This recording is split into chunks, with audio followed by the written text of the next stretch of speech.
Today's guest is Arnold Stillman. Thank you for being on the show. Thank you very much. Nice to meet you. So I have a few news events, some stuff I wanted to talk about. So if you hadn't heard, actually the news, I just heard this today, Bittrex.com, B-I-T-T-R-E-X, which is an exchange, is suspending New York trading as of today. The good news is you have till June 9th to withdraw your Bitcoin, and the bad news is if you don't, you're going to lose it. So apparently this is just for New York. They're not having financial difficulties, they're just having difficulties with New York's financial structure. So especially since we're in New York, and I know a lot of the viewers are, if you have coins in there, it might be time to get them off. And of course, we have Assange in the news today. So at some point, maybe we'll talk a little bit about blockchain. And the WikiLeaks. And the WikiLeaks, sure, we can talk about WikiLeaks too. Right. The reason I bring that up in the context of blockchain is I'm kind of curious. I think today's WikiLeaks would not be running on a single server or even a distributed Web 2.0 kind of server infrastructure. I think it probably would be running a blockchain. Or they can make their own chain. Right, which would eliminate this problem where you have the Assange. Right. Yeah, well, of course it would be their own chain, right? They wouldn't try to put it on, monetize it in thousands of dollars per article. We don't know. It could be. Yeah, I mean, there may be some mix, right? I mean, currency is not necessarily coinage, so. Right. And I just wanted to say thanks a lot for the jump cut. Not this past episode, but the one before. You recommended Love, Death, and Robots. That was awesome. So if you're into sci-fi shorts, definitely worth your time, and check out the jump cut because they got good recommends. All right, so let's get into it. I don't know if you want to start with what I was talking about with the blockchain or Assange, or... Well, I only mentioned the blockchain because I'm giving a talk on Bitcoin and blockchain creation for the IEEE. I'm a senior member of the IEEE, the Institute for Electrical and Electronic Engineers, and I'm on the executive committee here on Long Island. You're on the executive committee in Long Island. That's great. That's a real big deal. I know a lot of guys I get a plaque like about this big. Yeah. So. Anyway, so they asked me to give a talk on blockchains and cryptocurrencies, and so I had originally written a short little example blockchain for our own use.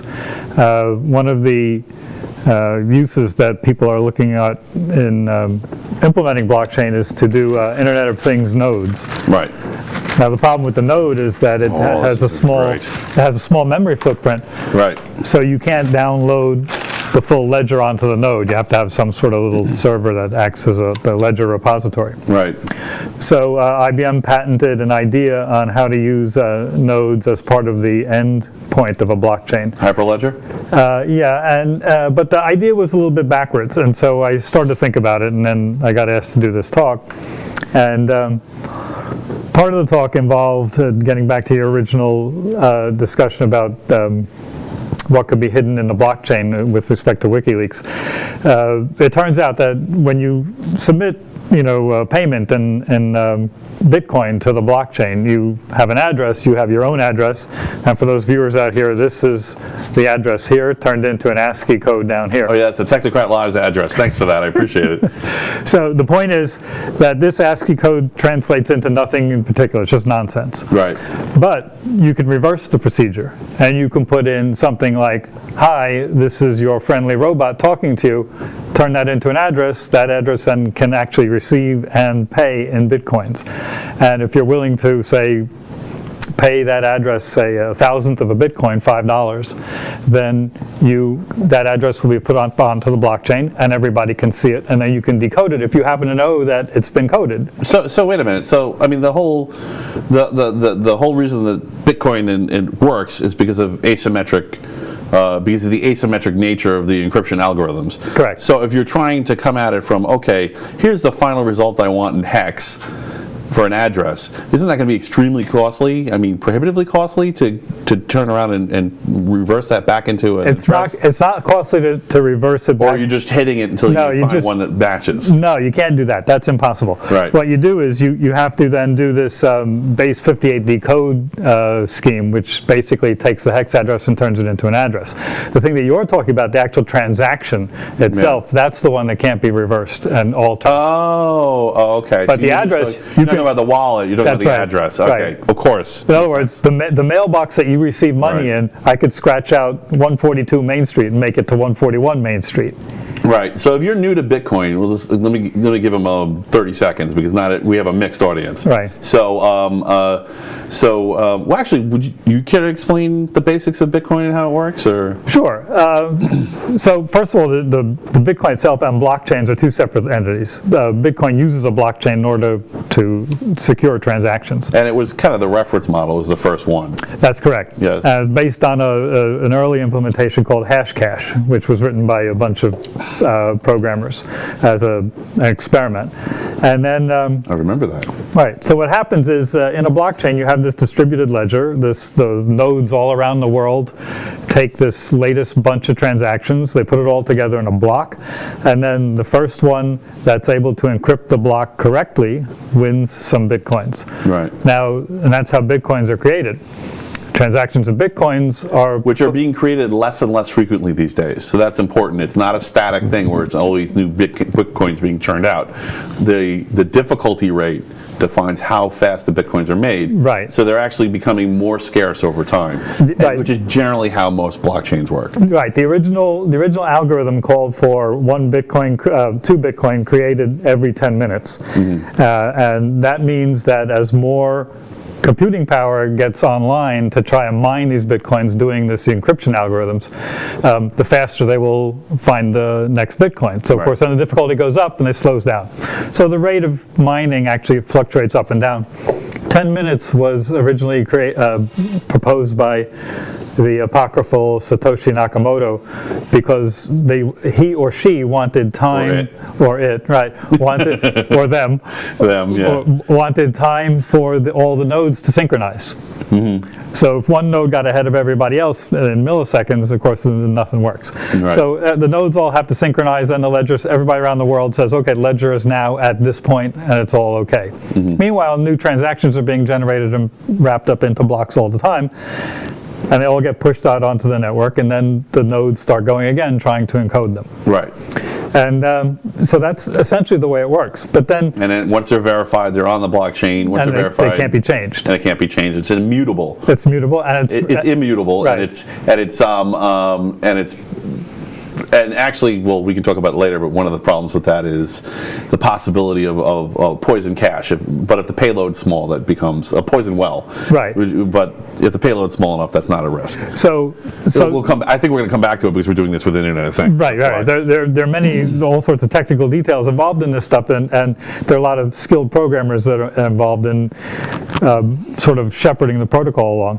But one of the things about the blockchain itself, not Bitcoin, but the blockchain itself, is that anything can be a transaction. It can be a deed, it can be a picture, it can be a bunch of bitcoins, it can be anything that can be represented as a digital word. Right. And that is a problem because nobody knows who the transactor is, and nobody knows what the transaction is until they pull it out. So anything from a contract to commit a murder to a contract to sell a kilo of heroin or whatever can be put into the Bitcoin, to the blockchain ledger. Let's do something good in there. Or as there's a very good blog by Ken Sheriff that points out there's a picture of Nelson Mandela. Right. There's a bunch of prayers. There's a bunch of other stuff. There's the Bitcoin logo. And that was the reaction from some other guys. I'm sure. Right. So there's always one. Right. No, there were many. Right.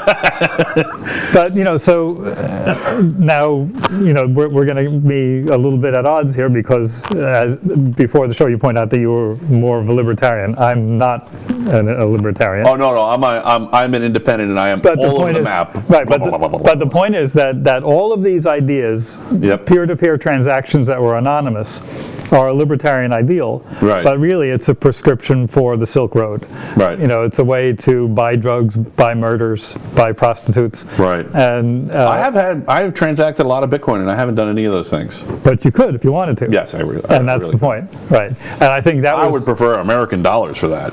Right. And because that's what.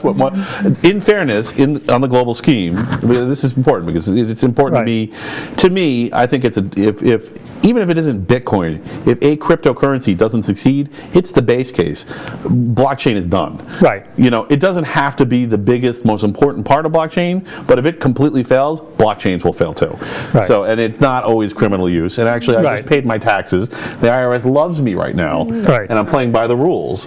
But not everyone is, and that's up to each individual to choose a good or a bad path. Look, well, sure, but ultimately, the actual implementation of Bitcoin to do financial transactions will probably eventually work because the nefarious uses, there are fewer players doing that if the popularity of transactions of Bitcoin increases.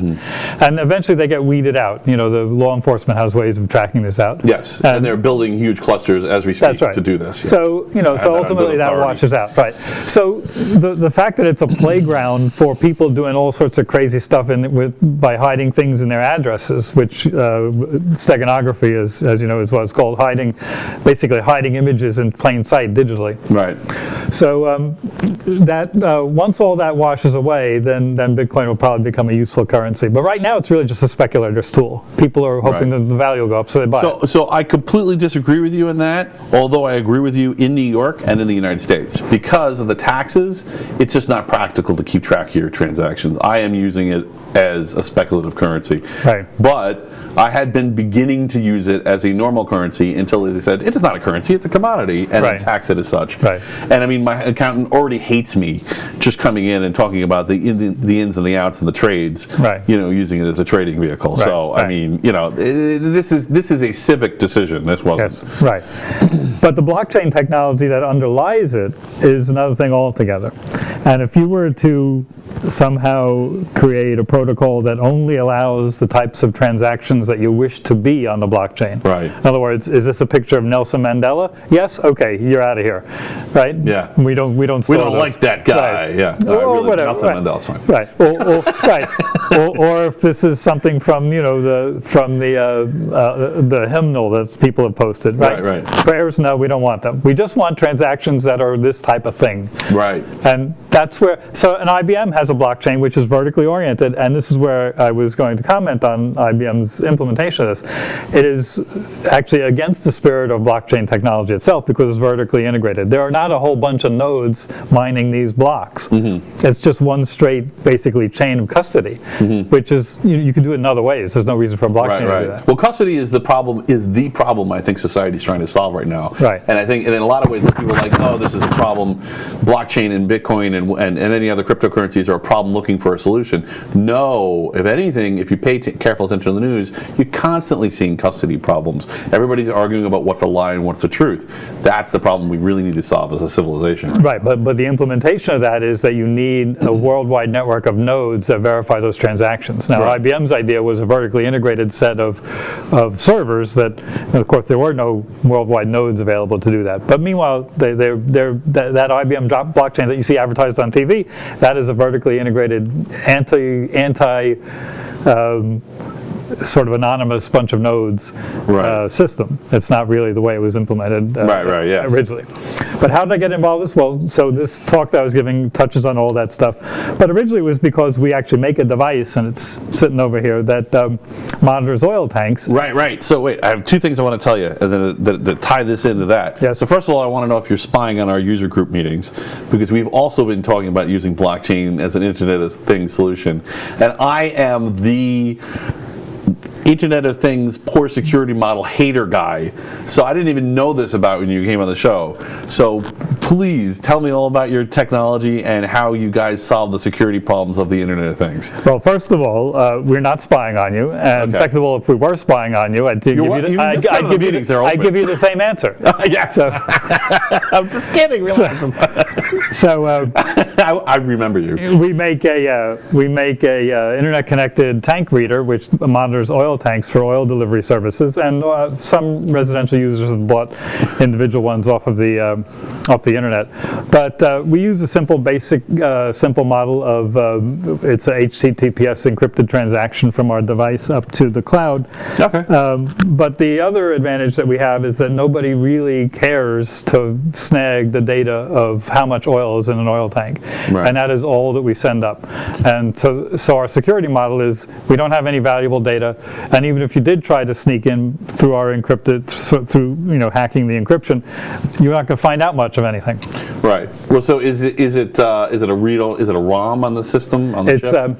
It's not a ROM, but what happens is there are two types of chip. We use either the Wi-Fi radios or we use cellular radios, and they only do HTTP posts from the device. You cannot access the device from outside. They're hardware blocked for HTTP. Right. It only sends device to our Azure cloud. It does not receive any data from outside, so you can't hack your way in. Oh, there's literally no way in. There's no way in. Okay. No. Well, there is if you had a screwdriver and a RS-232 cables, and you plug that. Right. Well, physical access. So if you're not a computer security wonk, physical access is a deal breaker on any. Let me explain physical access to oil tank readers. Right. Most of these oil tanks, especially ones in New York City in apartment buildings, they're in the basement. They're either covered with roaches or they're covered with rat droppings. Right. So physical access, I don't care who you are, nobody really wants to do that. Right. So what I was thinking of, but of course this is completely moot because what you said is that there's a blockade where no incoming connections are accepted whatsoever. Right.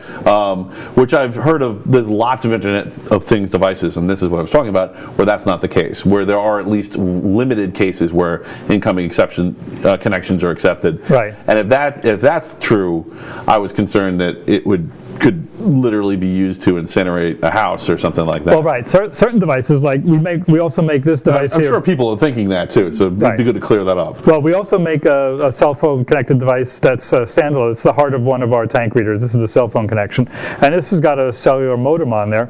Most cellular modems have a feature called firmware upgrade over the air. So you can upgrade the firmware from a central server by pushing it out to the modem. We don't allow that.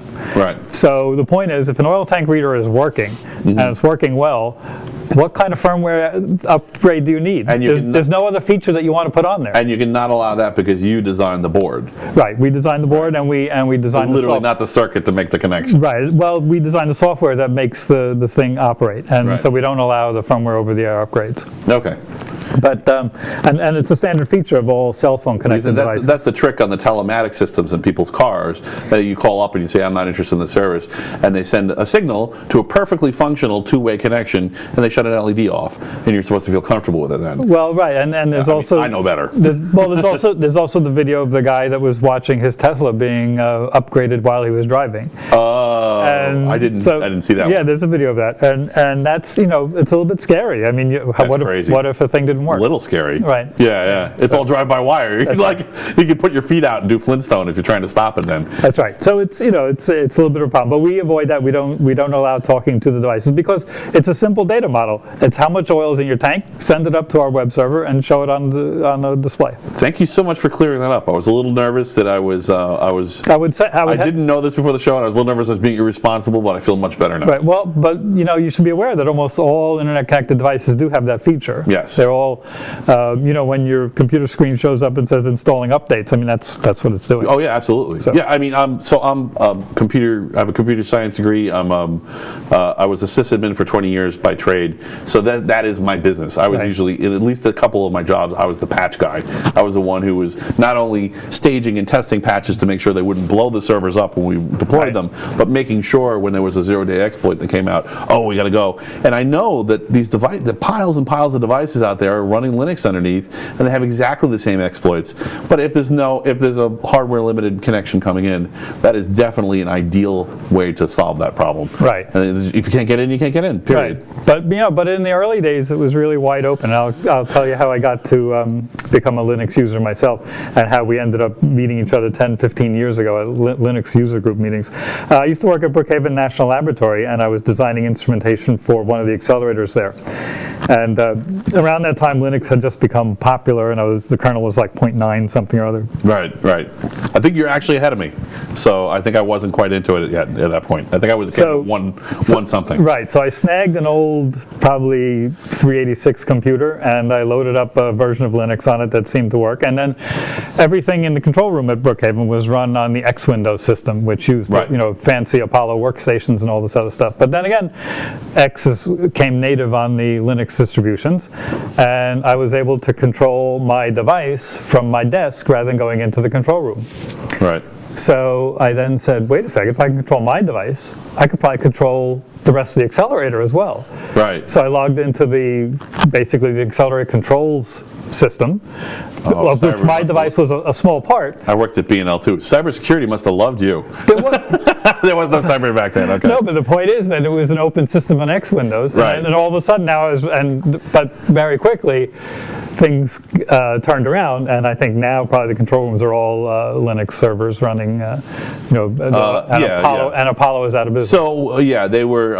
So the B&L has got the unique distinction of being the only Department of Energy that's facility that's not also a DoD facility. They have DoD operations, but it's not a DoD facility. Right. So they have this weird dichotomy of scientists wanting to run amok, and then the government wanting to protect nuclear secrets, which actually aren't there, except for the reactor, which has been since shut down. Decommissioned. Right. Decommissioned. Right. So it's a little chaotic, their policies. So I could understand how not only someone could set that up like that, right, and how you would run into it, and I assume you called IT or you took care of it yourself and contacted the scientists and said, this is broken. They found out. No, they found out. Okay. I said, hey, look, I can control the magnets from my desktop. So you're a hacker. All right, cool. That was way back. That was 20 years ago. Yeah, well, whatever. So it's all fun if you're not malicious and you don't actually do any damage and you just find something. Well, I went to the controls group and I said, hey, look, I can do this, and then they basically had to look apart on I dumpster dove patient data once. Right. That wasn't my screw up. That was theirs. Yeah. So it happens. Right. Right. So it's it was. So that's how I got involved with it. But now look, the company that we have now, it's all run on Microsoft products. So it's our CTO used to work at Microsoft, so he enjoys the familiarity, I think, of. Hey, whatever, if it works. I mean, Microsoft's becoming more Linuxy every day anyway. Oh, so. Yeah, I think the source is now available, right? I don't think the source is available for some pieces, but a lot of the Linux and the Unixy tools are available, and they're following the model where everything's being broken down to smaller and smaller pieces, and you can do everything from the command line. Yeah. So, I mean, if you want to treat it like an OS X box or like a Linux box, you can. So here's a funny story. I broke our server just yesterday. Well, don't do that. Well, yeah, I didn't know what I was doing. So, so the days of my hacking into stuff are gone. But yeah, I had no idea what I had done wrong or what switch I had flipped or whatever, and we were down for, I don't know, maybe 12 hours. Wow. Is this your web server, or was it a public server of some sort? It's not that. It's not the Palm Technology web server, so you could still buy our stuff. No, it's the server that puts this data out. No, that data. Right, the actual user data. Oh, okay, got it. So the graphs and the devices and all that stuff, they were offline. They were still working. So what did it turn out you did? Do you know, or does nobody know? Was it a three-finger salute solution? No. It was one of the app service administrative tools. Okay. And I must have turned it off without realizing. Okay. And so the part of the app service disappeared. So when I would patch systems, one of the things I would do is I would dump the entire process table. Just so I know. Come on. Why is my thing down? Your thing wasn't running before, because sometimes people didn't know. Right. Right. So, all right. So, how did I get involved in that? That's an interesting story. That's not what I was going to ask, but go ahead. It's not that interesting. I had after I left BNL, I bounced around a couple of places, one military supplier and one company that does MTA software on Long Island, Clever Devices. And then they didn't believe the solution that I gave them for something that they were trying to do, so then they let me go. And then I decided to go out on my own trying to do stuff. And then we have a patent on a current sensor, a novel kind of current sensor. So I was showing that off at a conference at Farmingdale, IEEE conference at Farmingdale. And an oil delivery service salesman came walking by, and we were talking, and he said he was interested in tank monitoring, not current monitoring. So I said, well, I'll make you one if you want, but why do you want me to make one? There must be thousands of companies that sell these things. And so he said, yeah, but they're all too expensive. I want one that's I can give as a corporate giveaway. So I said, if you commit to like 1,000 devices, I'll give you a prototype in a month or two. So he said, well, we have 6,000 tanks. And so he had his prototype, and then they filed for Chapter 11. Oh, man. So then... Welcome to business, kid. A couple of years down the road, we now actually have customers, and so we're still hanging on, and we've branched out from the Wi-Fi device that I originally had developed for him onto our cell phone-based device. Right. And the advantage there is that for oil delivery installers, if you're going to install this on a residential oil tank, you're going to have to ask for the router password, and most of the time people know it. A lot of times they don't know it, and many times it's the wrong person, the grandmother or the kid or whatever, and they don't know you. They don't even know what you're talking about. Right. So access is a problem. This is actually on my list of things of getting. How the heck do you get out of the consumer's network? That's right. So the cell phone device, once it's installed, the technician pushes the button, the device turns on, connects to the tower, sends a reading, goes to sleep for a day, wakes up the next day, sends a reading, goes to sleep for a day. Right. And so there's no customer involvement at all other than access to the tank. Right. So are you concerned that the cell phone network that you're using is going to become grandfathered out and then you're not going to have access to it anymore? That's a very good question, because system. This guy is a 3G network device. 3G is going to disappear maybe in 10 yeyears. They say 5, but nobody, even 2G is still around. Yeah. So they haven't even started 5G. Come on. Right. So this guy's going to disappear, but the IoT networks are now starting to take hold, and we have at our printed circuit board house right now 2 of the IoT network modems that are ready for us to test. Right. And so it's a little bit future-proof in that sense. So actually, I just had a pretty good technical discussion with some investors talking about S-curves.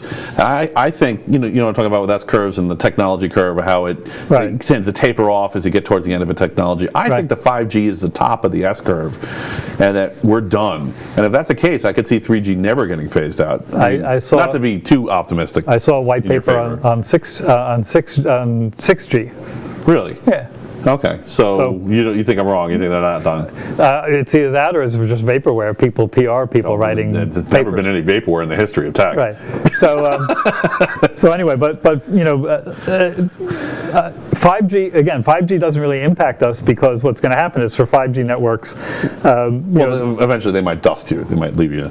But what's going to happen is ripping down cell towers. No, what's going to happen is that there's going to be a demand for low data rate networks and high data rate networks, and nothing in between. I completely agree with you. Yes, and that's probably going to these guys are living in the low. It'll be the 3G network will be entirely doodads. That's why the Cat1 and Cat-NB networks were created. They're just channels on LTE that were created for low data rates. Okay. And so the multiple antenna networks and all that other stuff is going to go for the streaming video and for people that want to make maps as they're walking down the street and that kind of thing. Right.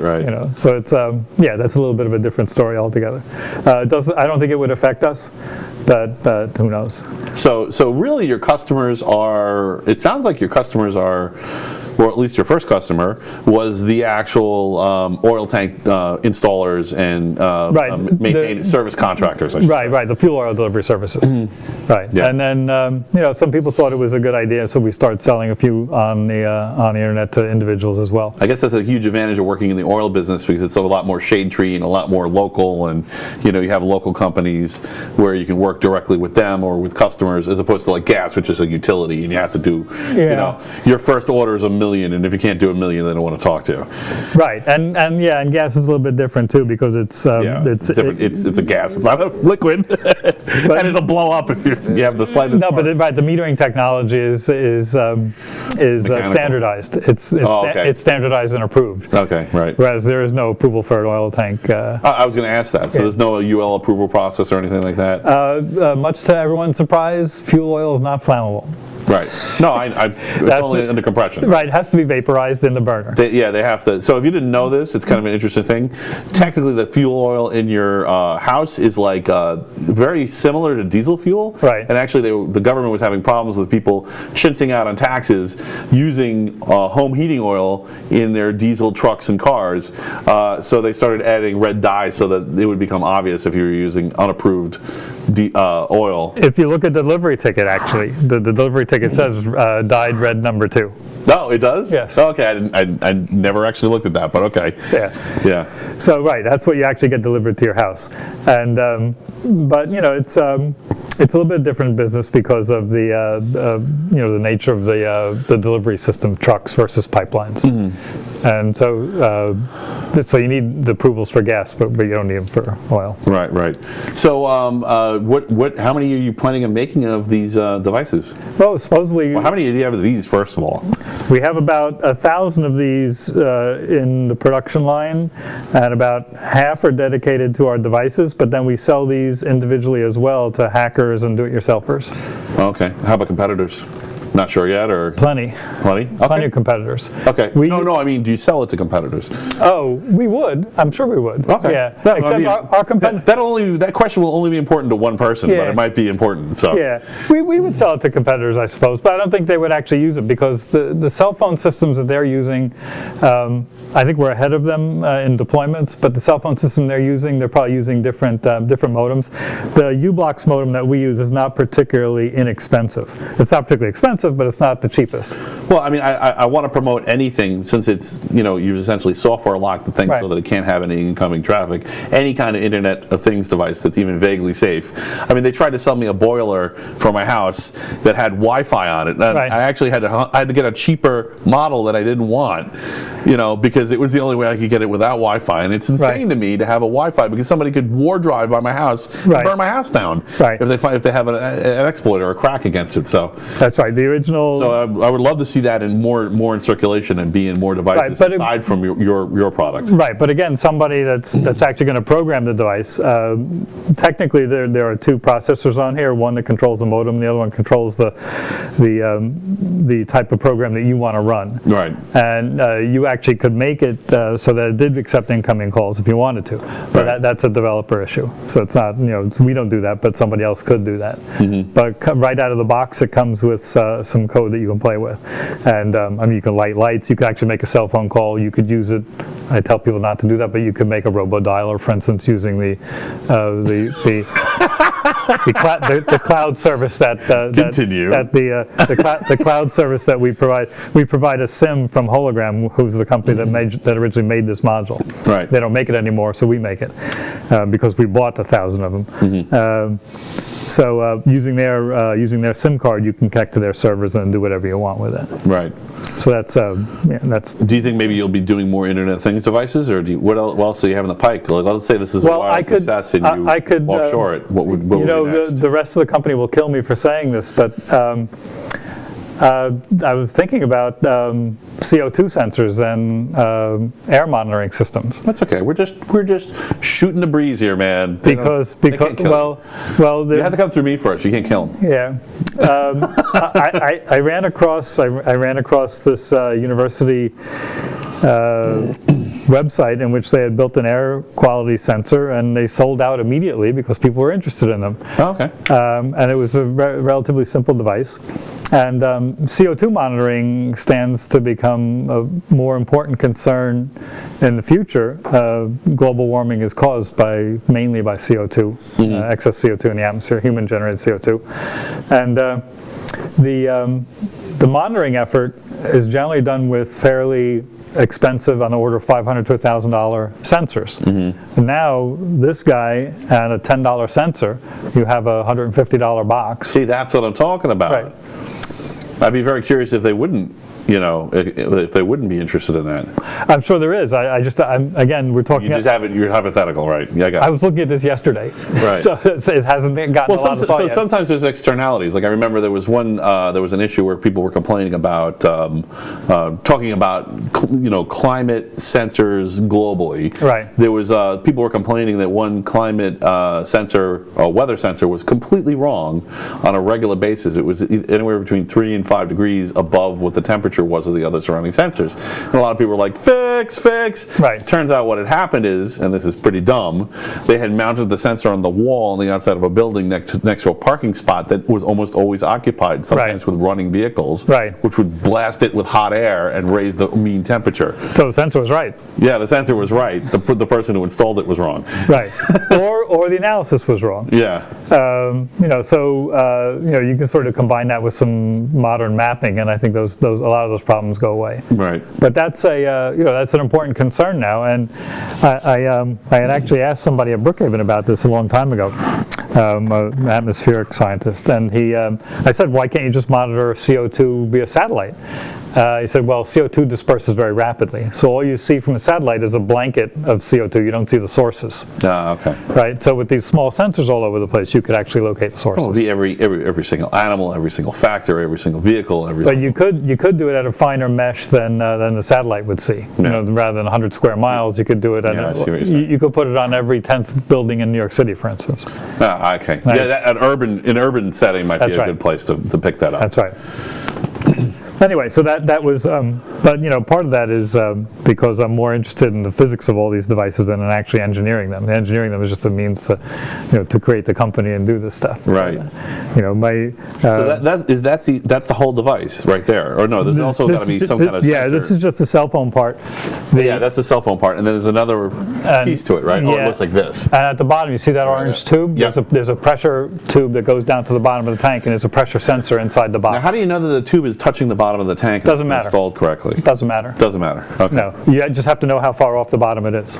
Okay. So the installation must be, to be correct, it has to actually. The tube is 10 feet long. Right. So the technician drops it into the tank. It goes clunk at the bottom, and then he raises it up a little bit. And how does it actually work? Does it just measure the difference in atmospheric pressure versus the pressure of the fluid at the bottom? It's called hydrostatic pressure. It should be called oleostatic pressure because it's oil. Right. But anyway, as the fluid rises, the pressure in the tube increases. Right. And as the fluid drops, the pressure drops. And so simple. Right. And we have a chart that compares the pressure. That keeps it out of the oil so it doesn't degrade over time. No, actually, it's in the oil. Oh, it's completely buried. So it's oil-proof. That tubing is fuel line tubing. It's the tubing that you might use in a race car to run the gas lines, for instance. Yeah. And it's fuel line tubing, and then we put a bell at the bottom, a heavy weighted bell, so the tubing hangs straight down. And then someone doesn't need to go crawl around in someone's cockroach infested basement only once to put the thing in. Only once to put the thing in. And then maybe to change the batteries if they're battery operated. That poor guy. Right. Yeah. How long does the battery last? The one you see there is AC powered. The batteries in our battery operated device, which power those cell phone devices, right now our battery test is showing over 2 years of battery life. Right. Which is, I have to be honest, is at the low end of our competitors' range, but I don't trust the competitors. They haven't been in business long enough to advertise a 5-year battery life. Right. So I don't know where they're getting that from. Right. I mean, I do know where they're getting it from. They're getting it from measurements. No, I understand. But they don't know, for instance, they don't know how far it's like somebody who wants a Linux specialist with 30 years experience. Right, exactly. How's that possible? Right, exactly. So, they don't know how far the cell tower is from the actual device. Yeah. So how are you going to tell, it takes more current to reach a further cell tower. Right.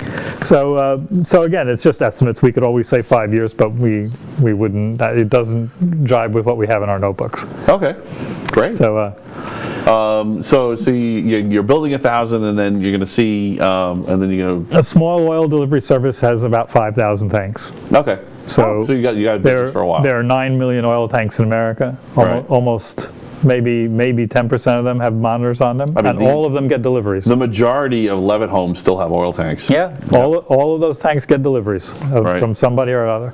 And we have a propane monitor as well, and that's going to go on propane tanks. That market is like 3 times the size. Really? So would you be interested in making like a propane sensor? Because you were talking about, I know this was for an environmental reason, for CO2. The propane monitor itself reads the dial gauge on the propane tank.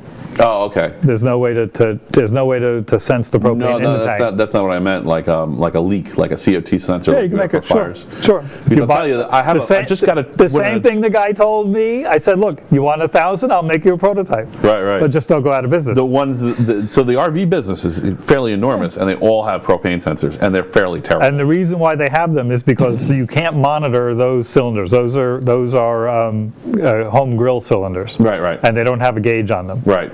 And the only way you can monitor the propane in there is by weighing them. Oh, no. So I wasn't actually. So that's true. You can have a mechanical one. So that's usually what people use. But of course they stick and they don't work. Right. Yeah, of course. Yeah. Yeah. But I was actually talking about the anti-leak ones. Right. The ones in the. So the problem is any kind of heavy gas that tends to sit at the floor sets them off. Right. So in other words, your wife goes to do her hairspray. Some of the airborne gases from the hairspray settle on the floor and it goes off. It happened to us a couple times. Right. Of course, when does it happen? First thing in the morning or late at night?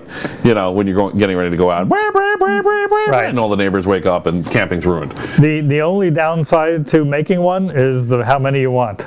Right. I could certainly make you one. It'll cost you about $20,000. That sounds wonderful. When do we get started? No, I was more as a business idea for you. Right. I'm not. Right. I'm not going to buy your $20,000 propane sensor. Right. So I think it's like hundreds of thousands of RVs sold a year. Yeah, so it might be a good market if you're looking. Well, it's good. Yeah, it's worth following up. Again, my partners will kill me for bringing up new products when we're not selling the old ones. Right. And people usually store their RVs sometimes remotely. Right. And that would be a place for a cell phone. That's one of the advantages of these types of devices, and that is it's sensor agnostic. Mm-hmm. Our interface doesn't care what you hook up to it. It's just a matter of what Tom knows is. Anyway, you didn't bring it up. I brought it up. Right. Yeah, so they can hate me. They're just not going to hire me, which is fine. I'm not really looking to get hired anyway. I'm a free agent, man. The singular advantage of our propane sensor is where are all propane tanks? Where are they all? They are. Are they inside or outside? No, outside, of course. Okay, so we have a solar-powered propane monitor. Nice. So you don't have to worry about the AC problem. Never open, never change the batteries. Right. Just sits there forever. Nice. Our prototype is on my deck right now. It's been there for weeks. Right. Clicking away. Yeah. Most people don't realize that solar panels are usually warranted for 30 years, and they last much longer than that. No moving parts? Yeah, no moving parts. No, there's nothing to go wrong. What's to go wrong? Right. Yeah. Unless you hit it with something. Right. Yeah. Right. And in fact, one interesting fact about them is that since they are dark and they absorb sunlight fairly well, I have pictures of them sitting in the snow. The panel, the whole box buried in snow except for the panel, which has gotten warm enough to melt the snow above it. Right. Have you mentioned something about Raspberry Pi? So what are you using the Raspberry Pi for? We use Raspberry Pis to... By the way, do you want some wine? Sure, thanks. Okay. White or red? Red, thanks. Okay. We use Raspberry Pis and a system called OpenOCD, which is a method for running the JTAG debugging interface on electronics. It's a little bit of a designer's insider tool for monitoring microprocessor debugging. Okay, what was the name of the tool again? OpenOCD. OCD. Okay. Right. It has nothing to do with mental illness, obsessive compulsive disorder. Hey, I know a great admin who is OCD. Yeah. Well, that's good for admins, I guess. Yeah. Cheers. So to happy returns. Right. So OpenOCD runs this debugging port, but part of any debugger is the ability to load code onto your processor. And so what it does is this guy has 2 processors on it, one small one there and a bigger one there. The small one controls all the modem functions so that we don't have to do things like actually dialing or anything like that. Right. The large one, as I mentioned earlier, controls all the programming that you want the little device to do. So what the Raspberry Pi does is it connects to these pins on the back in a certain way, and allows us to load the code onto the bare metal processors without using any fancy development systems. So you just use the pinout right on the Raspberry Pi and tie directly into it? We have 2 headers. We bring them and we just plug it right in. And we open up a terminal. Is it have you hardwired something, or is it still a breadboard contraption right now? It's 2 headers with a bunch of wires. Okay, yeah. So you did hardwire it, okay. Yeah. So I can picture the tangled spaghetti mess. I could show you the from picture. The prototype. we got the documentation from Hologram, and the documentation shows a guy who I think is named Mikey. It shows a guy holding it like this with the wires. That's the documentation. So we use OpenOCD to flash the processors on here, and then confirm that they're actually working, and then it runs the boot code. Sorry, it flashes the boot code for the 2 processors, then it flashes the actual user code for both processors on there, and then we're done. And then we take it over to a regular Windows computer, and we run the Arduino IDE, and then we check it out to make sure it works properly, and then it's done. Send it give it power, send it a couple signals, make sure it responds correctly. We open up a terminal, and we light, there's a red, green, blue LED. We light the red, the green, and the blue to make sure the 3 work. We press the button so that the program light lights and flashes white. Do you have it actually, do you subscribe it and give it an ID with the cell company and actually have it set as... No, and the reason why is because where they're being assembled, we do check that it reads the SIM card. But where it's being assembled, I'm not quite sure the cell service is that good because it doesn't connect. And sometimes when it doesn't connect, it can sit there for 5 minutes. And for a technician to wait 5 minutes just to check one out, it's not worth it. Right. It's better to make sure that it can read the SIM and do it in a place where we know we have cell service, like here. Right. Yeah. So here we connect. And even here, sometimes it might take a minute to connect. So that's part of your packaging process once you've gotten it. Right. Oh, interesting. It takes a bit to make sure. And by the way, remember what I was saying about physical access? Yeah, that's why you don't want to give physical access. Anyway. Right. That's a shtick now. I do that. The moment of Zen, where this is why, even if you don't know what we're talking about technobabble-wise, that maybe it might be good to watch this show. You know, part of the idea for the show is that we're living in a technocracy, and there's all these complex decisions being made by people in the know, and so many people out there. I mean, they can't govern. You know, as far as it being a republic, they don't understand how their own devices in their own houses work and under their own control. They don't know they solve problems by throwing money at new hardware and new rollouts. My wife I want them to get into the fold. My wife for us to at least take better care of them. My wife just finished reading Bad Blood.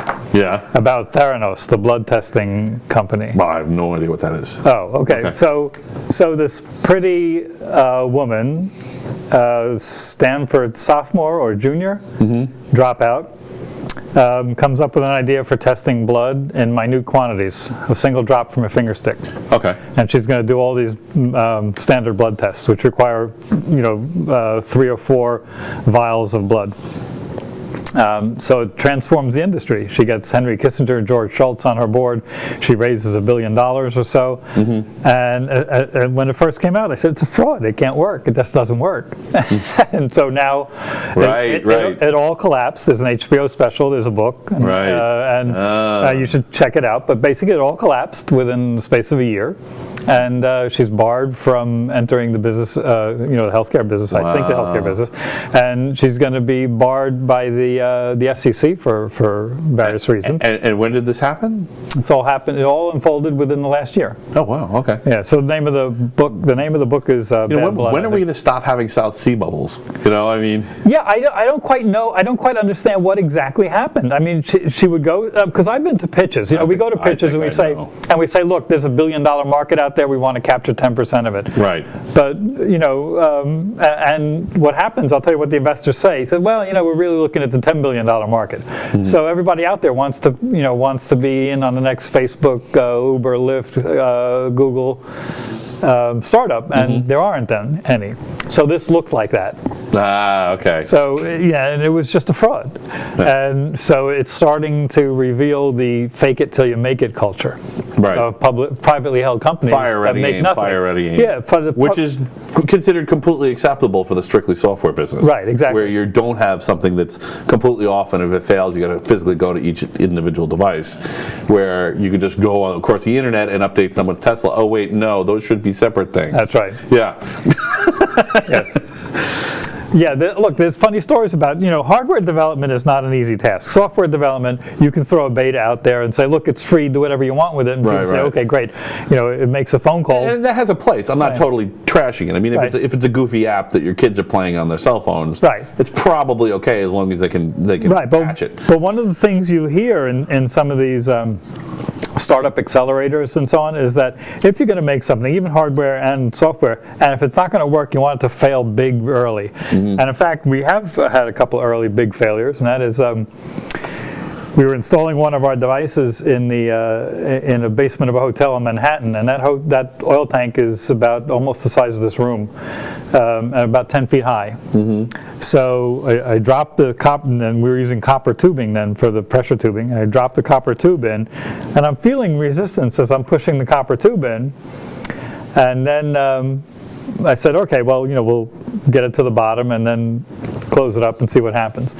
And then when we get back to the office and we look at the data the next couple of days, the pressure's changing and we don't know why. And then I did a quick calculation. The tube is floating. It's starting to float. It's got air in it. Oh. And it's so long and flexible that it actually just started to float up. And it was screwing up our device. Oh. So that was a failure. Okay. We attached a weight to it to hold it down. So all right, give me your tackle box. Oh wait, there's a picture of me doing it in Dan's papers actually about 4 years ago. There's a picture we used as a promo picture of me lying on the top. First of all, I had to be supine to do it. Right. On the top of this tank in the basement of the W Hotel. Right. Did you get filthy? Yes. So you got slimed. So it was just like Ghostbusters. Oh, exactly. I had my miner's lamp on. Nice. So yeah, it was. It was quite a feat. We had been back to that hotel probably 3 or 4 times making corrections to this thing, and the company itself, we realized afterwards, was never intending to buy any of them. No. They just wanted to see what was, can we do this? Can we do that? Did you steal some hors d'oeuvres from a party or anything? No. Well, maybe Tom did. I was up on the tank. I hope he did. He was out in the hallway. Okay. So I'm curious. So you mentioned you have batteries available for the units. What kind of batteries do you use? We use lithium-ion batteries. Right now, we use 2 separate types. We have rechargeables that we're testing, but right now we're using basically lithium-ion energizers, and those are looking like probably 2.5 to 3 years of battery life. Okay. But those have to be replaced. Those are primary batteries. Right. Of course, the ideal would be some kind of either solar in the case of propane, or if it's an outside. Do you have solar available for outside oil tanks? If it is an outside, like on the side of the house kind of oil tank. The answer is that's no different than what we have for the propane reader, but we don't have a working model yet. We have the prototype. It's on the pipeline. Yes. Okay. Right. All of our external devices can be solar powered. Do you guys offer upgrades for to better models as you come out with them? You would have to ask my chief operating officer that. I'll get shot if I answer that question. Okay, no. Never mind. Sorry, I didn't mean to throw a monkey wrench in the works. No. Yeah, I've got lots of questions. Those decisions, even after a glass of wine, I wouldn't be able to answer. I almost had him. All right. I was just curious if what the power source options were. So I saw you had another promo. We had this gigantic poster. So we have this nice poster for Poem, and we had this gigantic thing. We couldn't fit it in here, and it had a picture of a cell phone on it, right, and a chart. And I assume it was this chart, or is it something else? What was the deal with that cell phone? That was that chart. We Tom has written a multi-device interface. So the mobile interface shows the chart, but it's a little bit so it's just an app that goes to the web page and it doesn't go directly connect to the unit, right? Because you'd have to because it sends it so infrequently, you'd have to cache it anyway. As we say, nobody connects to the unit. Right. It only connects to our Nobody service. connects to the unit. Yeah, right. I love it. No, it's good. Perfect data. Even if the consumers don't appreciate it, I appreciate it. So thank you for not sucking. Right. You're welcome.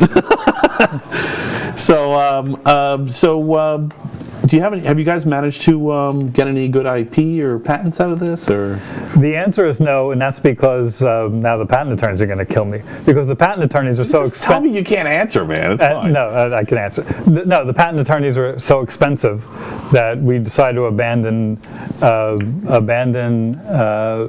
the patents on. We have we had a patent pending Is on it the. too easy to work around, or?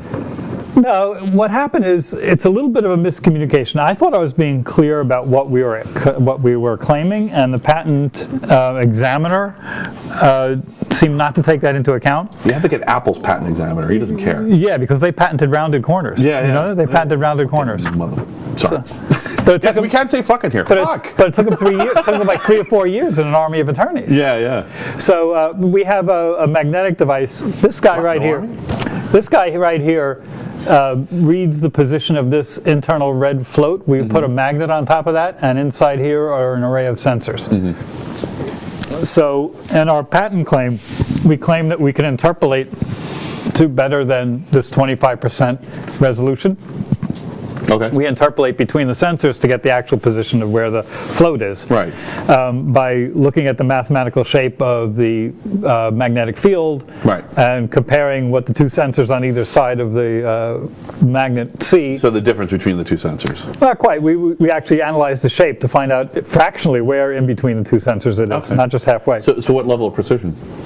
About 2 to 3%, something like that. Okay, that's way better than that. Right, but the examiner didn't seem to take that into account, and because this detection of a magnetic position, of a position of a magnet with sensors, was done by. The dude literally didn't know what the word precision meant. Right. Well, it was done by Scully, the Scully Gauge Company, which makes this actual gauge. Right. It was done by them like 30 years ago, 20 years ago, but they used a hardwired telephone line and a bunch of reed switches. Right. So when you got to the reed switch, it was an open or shut, so it was just a binary decision. There was no interpolation involved. Okay. So I said that was our claim, and that was ignored. Meanwhile, $20,000, so it wasn't worth it. Right. We weren't selling $20,000 worth of the eye levels. Yeah, I think so. It's kind of this is a great segue. Sorry to stick on the show. The very first episode we had.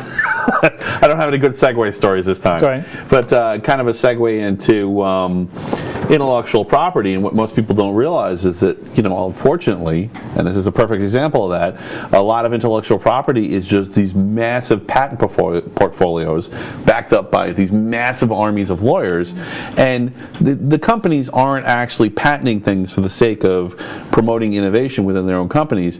It's like a defensive position against potential wars against other companies, and then they take all their patents and they put them on the table and they say, okay, this is what we got, what do you got? And then they negotiate a deal, who gets how much money from who. There's a term for that, though, and that is the picket fence of patents surrounding your IP. Now, it's valid for certain things. One of my partners is a patent attorney, and I won't mention who he is, only because it's fine. We're talking. If it's a good thing, mention him. Otherwise, don't. He's got some ventures that he's trying to raise money for, and he's describing how we do attorneys, by the way, if he wants to come on the show. So, yeah. He might actually. He's there's plenty to talk about. Right. He has a patent thicket around his IP, protecting the various tiny little pieces of the IP, and this is for automotive LiDAR sensing. Okay. And that's a huge market. I mean, even a minor discovery there is billions. Right. And so he's an IP attorney, and so he said, I think I'm reasonably well protected, so the idea is okay, and then we're going to move forward on it. That's different from, say, intellectual ventures, which, do you know who Stephen Mervold is? No idea. He's got an interesting backstory. So my degree's in physics, so I know fairly, a lot about these sort of characters. He has his PhD, I think, from Cambridge, but I'm not sure, in physics. Okay. And then he was working as Stephen Hawking's postdoc. Oh, well, that's pretty prestigious. While he was there, He hold on. I'm sorry to interrupt you. I got to know. Stephen Hawking, I have read a book of his, so I have some idea. But is he all that in a bag of chips, or is he a little overblown?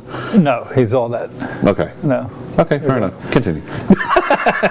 So Nathan Myhrvold is his name, sorry. Nathan Myhrvold was Stephen Hawking's postdoc, and while he was there, he started doing some coding for Microsoft. Right. Met Bill Gates. Bill Gates said, why don't you be my CTO? So he then became CTO of Microsoft. Wow. And then It's a lucky break. He decided to do, when in San Francisco, he decided to learn how to cook. So he became a sous chef at the various restaurants while he was working at Microsoft. And now he's basically he's written this large set of books called Modernist Cuisine, yes. which I have.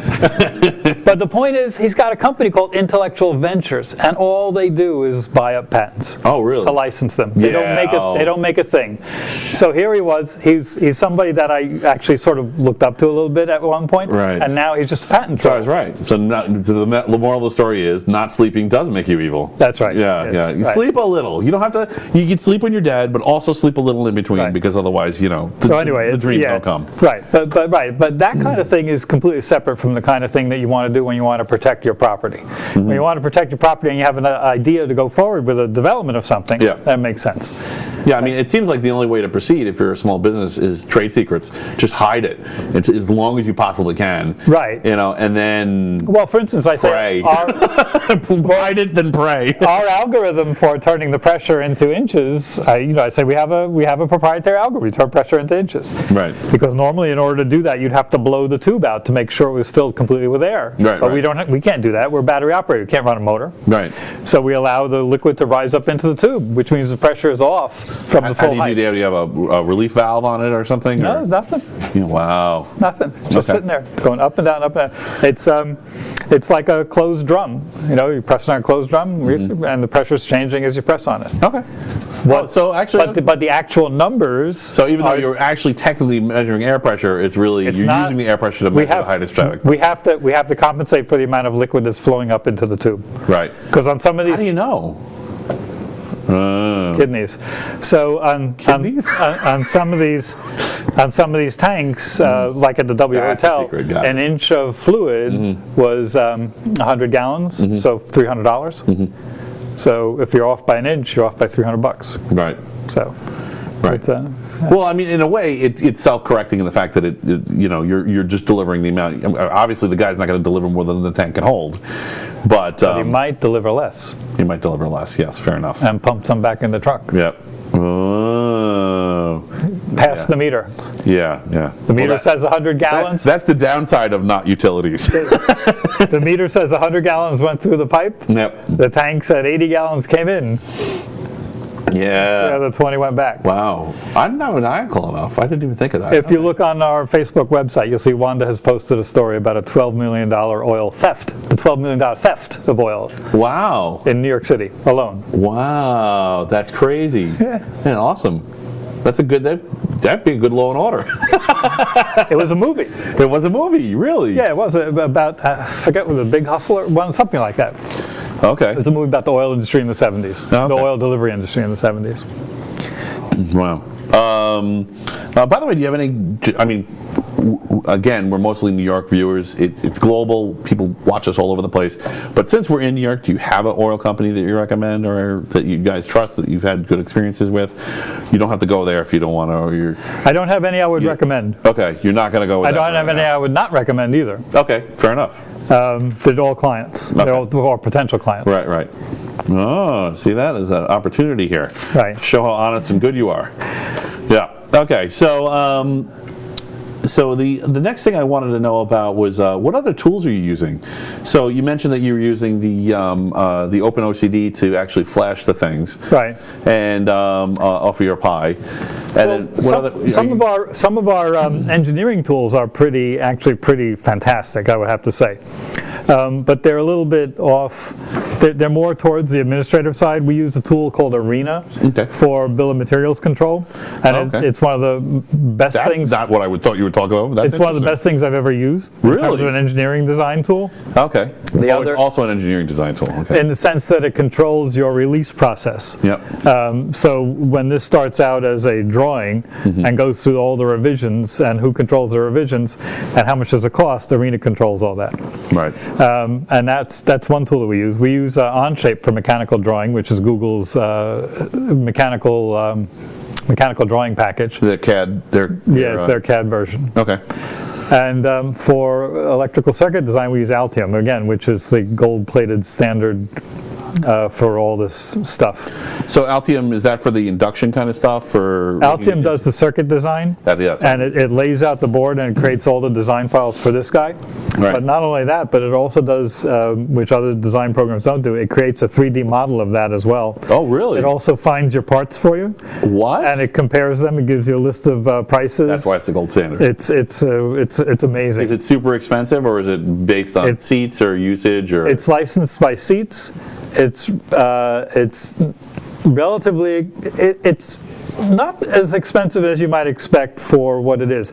The version of software used by, for instance, Adafruit, you know who Adafruit is? Yeah, Lady Adafruit is. Adafruit uses... Adafruit is a great source for Raspberry Pi parts. That's right. And a lot of other stuff, all prototyping stuff. We buy all our prototyping stuff from her. Oh, great. Okay. So they use Eagle. And Eagle is a design tool that you use to create your own parts and make schematics and layouts and all this other stuff. And there's a reasonably large learning curve for it. But the output... what was this again? Sorry, it was Eagle. Eagle PCB. But the output is a little bit... you wouldn't be proud to publish it. Okay. But the output from Altium, you could put in a book. Right. And actually it creates the book for you, almost. Okay. But I mean, we can get very technical very quickly. So it's right. So well, I think I can help a little bit. So in case you're completely lost at what the heck we're talking about, so what Altium is when you're designing circuitry, and most people don't understand this. So when you have an electrical current and two electrical currents go side by side, they actually create a little bit of magnetism, and that magnetism can create electricity in a parallel adjoining wire. Like they're not connected, but they're running right next to each other. So you can't let wires run too long next to each other at whatever particular, it's voltage and amperage dependent. Right. And so you have to, it's not just enough to design the wires to go to the places you need them to go, you need them to not interfere with each other. Right, you need to know how to run them. You need to know how to run them so that they don't mess with each other. Well, for example... And also some of the devices on the board also create interference. Well, for example, how does this guy on the top connect with these guys on the bottom? This printed circuit board has 8 layers. Oh, wow. Of wires. Okay.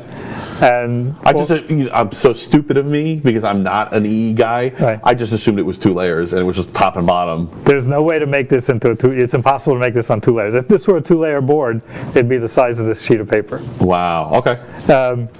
So there are 8 layers on this board, and what Altium does is it allows you to send to the design house what's called the layer stack up, which is something that is critical for them to know. In Eagle, it's hard to do. In Altium, it's basically... It's a cinch. And not only that, but it gives you a drawing that you could put in a book, literally in a book. I imagine because it's so easy to use that probably a lot of other people are using. So you say, oh, I'm going to send you an Altium file. I'm like, oh, yeah. It's hard to use. It's a big learning curve. Oh, no, I mean for people in the industry. Right. If you're trying to send the design to someone for them to actually build the thing in mass. Right. Now, I'm not a professional at it, but we do have a guy that we use occasionally for consulting services on PC board design, and he's coming up to speed on it as well, and he loves it. But I think he enjoys using it just for the hell of it. Cool. So, That's really great. Yeah, but those are the engineering tools we use. Basically, Onshape, Altium, and Arena. Is it reasonably? I realize the big chip is probably you're kind of stuck with that to some degree, but no, actually, we're going to change. No, here's the funny story. This guy here, this small microprocessor, was sold out when we started making these. There were none available in the world. Wow. So I back ordered some, and we had a letter of intent for 1,000 devices. Right. Then all of a sudden, Hologram said, "We're not making these anymore." Right. You mentioned that before. Right. Yes. So I said, Ben, you just killed our schedule. We have a letter of intent for 1,000 devices. Right. So I hung the phone up. I looked at my partners in the meeting. I said, well, we'll make it ourselves. But so now we're making these ourselves. This processor, there were none available in the world, so I back ordered probably 1,000 from DigiKey or something like that. And then I said, let me scrounge around, see wherever I can find them. And I told the design house to go ahead and make the printed circuit boards, but as soon as we get the other parts, you can put them on when we get them. So it turns out that DigiKey had already realized they had run out, and they said they were like 6 months back ordered, but they really weren't. They were like 3 weeks back ordered. Okay. And as soon as they all arrived, I just happened to click, and suddenly, all of a sudden they were there. I ordered all of them. So now again, I cornered the market on them. So if anybody else was going to try and make this, right? If anybody else was going to try and make this, they couldn't. Right. So okay. So maybe there is a market for you to resell to your competitors. Right. So now, So now we have. But I think they're probably in stock. This was like 8 months ago. Right. 6 or 8 months ago. So now they're probably in stock. But now we're also we're producing them. They're being tested right now. In fact, I was out there today. Okay, great. Yeah, so I know that one of the reasons I asked is because I know Qualcomm had a lock on cell phone chips for a while, and they had some patents, and they were also the only ones making certain kinds of we were chips. looking actually, unfortunately, one of the best chips that I thought we were going to be using if we weren't going to be using this U-Block chip was the Huawei chip. That of course the United States has tried to Huawei chip? What is it? HUAWEI. Oh, okay. I know them, yes. Right.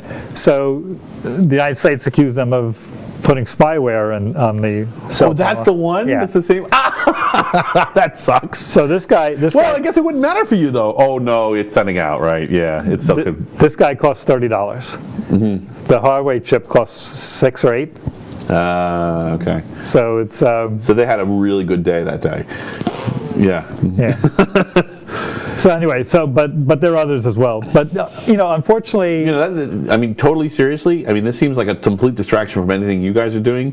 But as far as the entire country being filled with Internet of Things devices, this is a serious consideration. I mean, if there's only 2 or 3 or 4 companies making the chips that would typically be used in a cell phone auxiliary board, and 2 of them have back doors on them, and then they're found within the reasonable time of each other. You want to get even more paranoid? There'd be a total shortage, and another leg in the cyber war. U-Blox is a Swiss company. Yep. Huawei is a Chinese company. The big competitor to U-Blox right now is Quectel, which makes a great modem.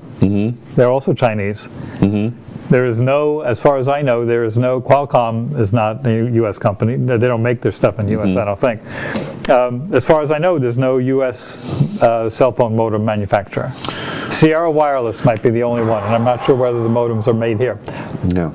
But that's also a good choice. And that's why World War IV will be sticks and stones. Yeah, because Taiwan will be obliterated and we won't be able to get any more chips. Again, just for the designers out there, the reason we go with a design like this, prefab, is because I didn't design this, Hologram designed it. And that's because you cannot just take a radio, slap it on a board, and then sell it mass market. Right. Right. You need FCC certifications. So one of the things you can do is you can buy a module like this, which is what's called pre-certified or end-use certified. And if you don't make any modifications, just hook up the antenna to it, the antenna that is supposed to be hooked up to it, you're okay. Yeah. Our original design was a Sierra Wireless design, but there was no end-use certified module. So again, you're talking about a $10,000 to $20,000 certification process in 6 months.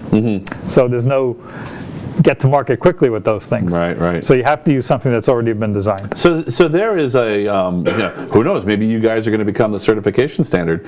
There really is like... I'll tell you right now, my Sierra Wireless design would pass certifications very, very quickly. Yeah. Throw me the money and we'll get it certified and we'll go to market. Well, I'm thinking more of it in terms of, as a source for a one-way cell connection, durable goods, Well, that's connector. and that's what we're trying to do with this guy here. This is the development. Hell, I would even buy that thing in Adafruit, much less, buy it in mass to stick in refrigerators. I think Lady Ada is not selling it. You see what I'm seeing? No. We contacted them and said, we contacted them and said, let's sell the Dash on Adafruit, but I think they're not interested. They have too many development modules. Really? Yeah, they're starting to come out of the woodwork everywhere. When it's not a development module, would you revisit it? Sure. Yeah, But you know, there's our competitor in that. I mean, I half a Lilac would buy one. That's why. Yeah, you know, I mean, I know one guy that works in a company that does this kind of thing already, but it's a two-way connector, and I really like the idea of having a company pushing something that only goes out. But doesn't have any way in. But that's under your control.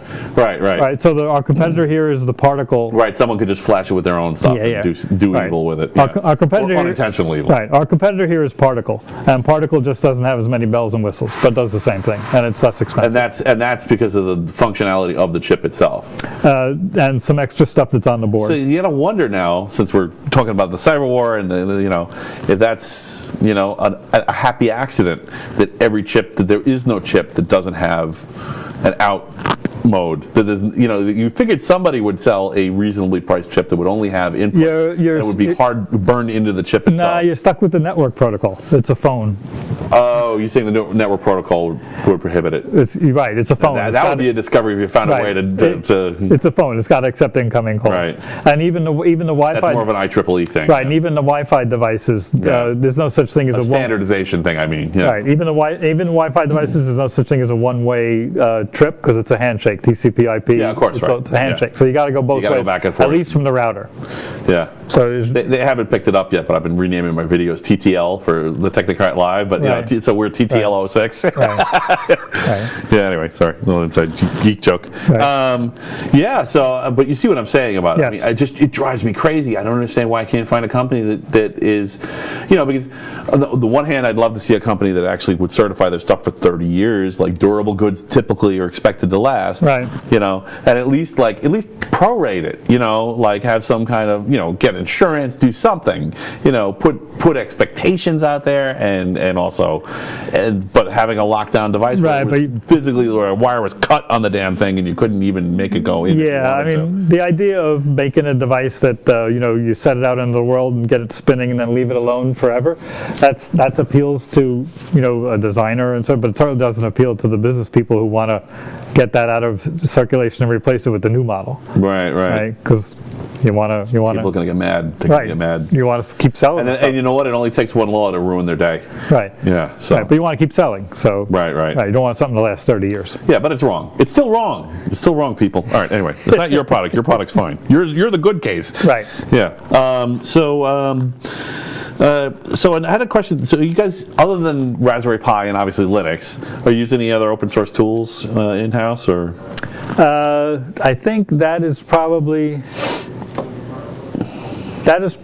it. I think. Okay. We might. And I know you're using Windows. Yeah. And you told me about all the different pieces of software you're using. So. Right. And of course, the cell phones themselves for whatever the app is, which is really just a web browser, essentially. Yeah. And I think, look, we can certainly write all of our code in the Arduino IDE as well.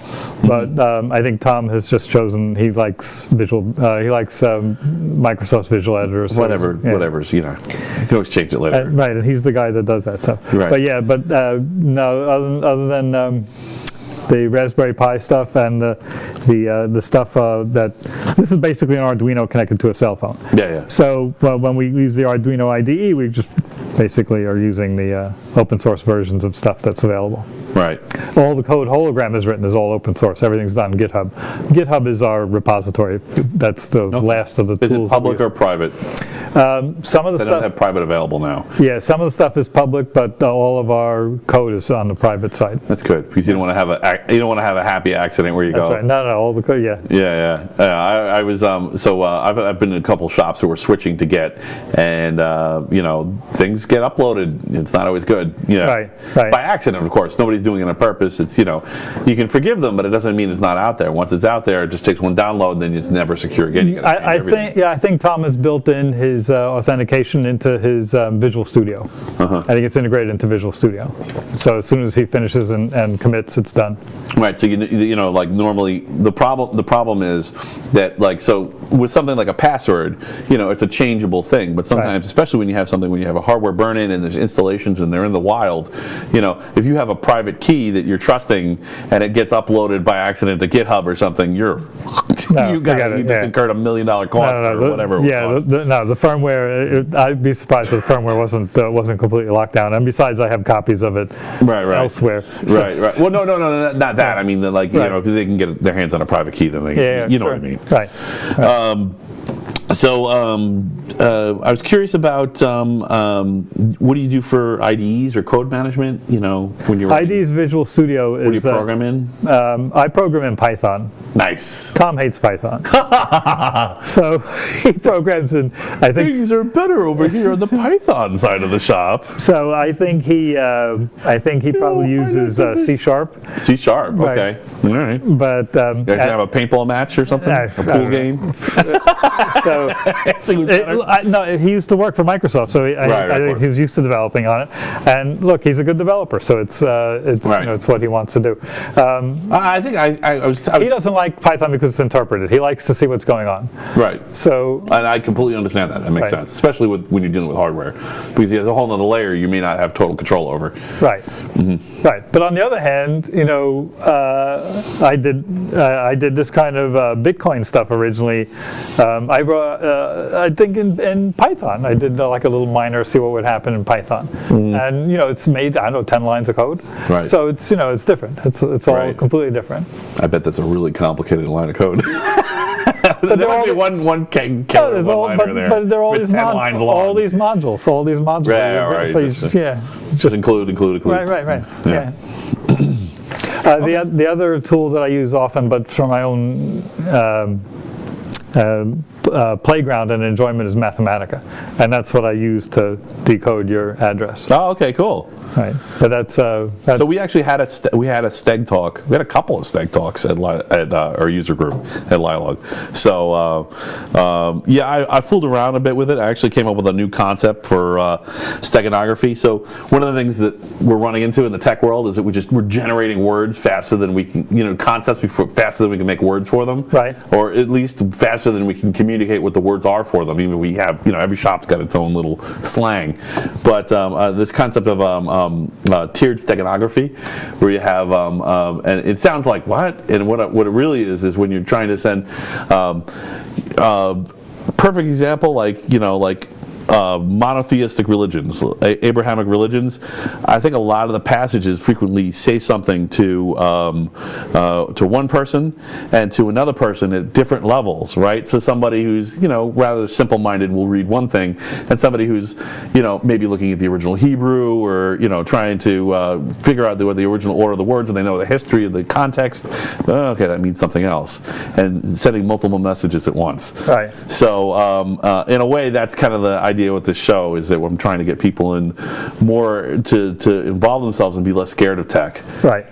In a broader sense, we're inherently tiered steganography. But anyway, so I just think, because you're so into Steg, I thought that would be. I don't know if there's a better word for it, but I think. No, it's probably good. I only got into it. It's not that I was really that inherently interested in it. I only got into it because of this blockchain talk that I was doing. Right. And then when I read Sheriff's thing about, though. Look at all the stuff that people are throwing into these addresses. So the idea is, with steganography, is that you can have like a photo or a video or music or something, and hidden inside of it is another message. Now this was a very simple. This is a bad illustrative case for someone who doesn't know what a Bitcoin address is. Because there's no hidden message. There's no hidden message, right? Right. But you can hide a picture of a cat in a picture of a dog. Right. Or you can hide go to the point at midnight and drop the bomb.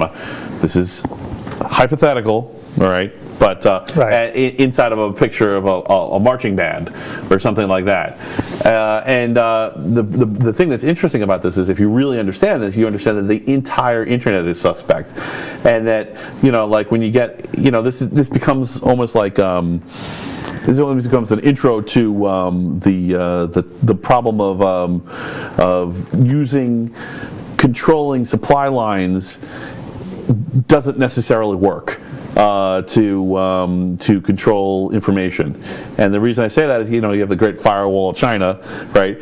But this message is being passed back and forth. Right. Ordinary Chinese, which I think is really what the Chinese government is worried about. They're not really worried about the text. Their strategy is to employ them rather than to fight them. Well, they don't want ordinary Chinese to get the message. But they don't want. There are a lot of ordinary Chinese. There are a lot of ordinary Chinese, but they're not so worried about the text sending the stag because they can't really stop that. Right. So when they have the Great Firewall of China, what they're really doing is they're trying to get the everyman prevent him from sending. So this is this is a subject that is inherent in the digital world, and that is that one digital representation is a vacuous statement.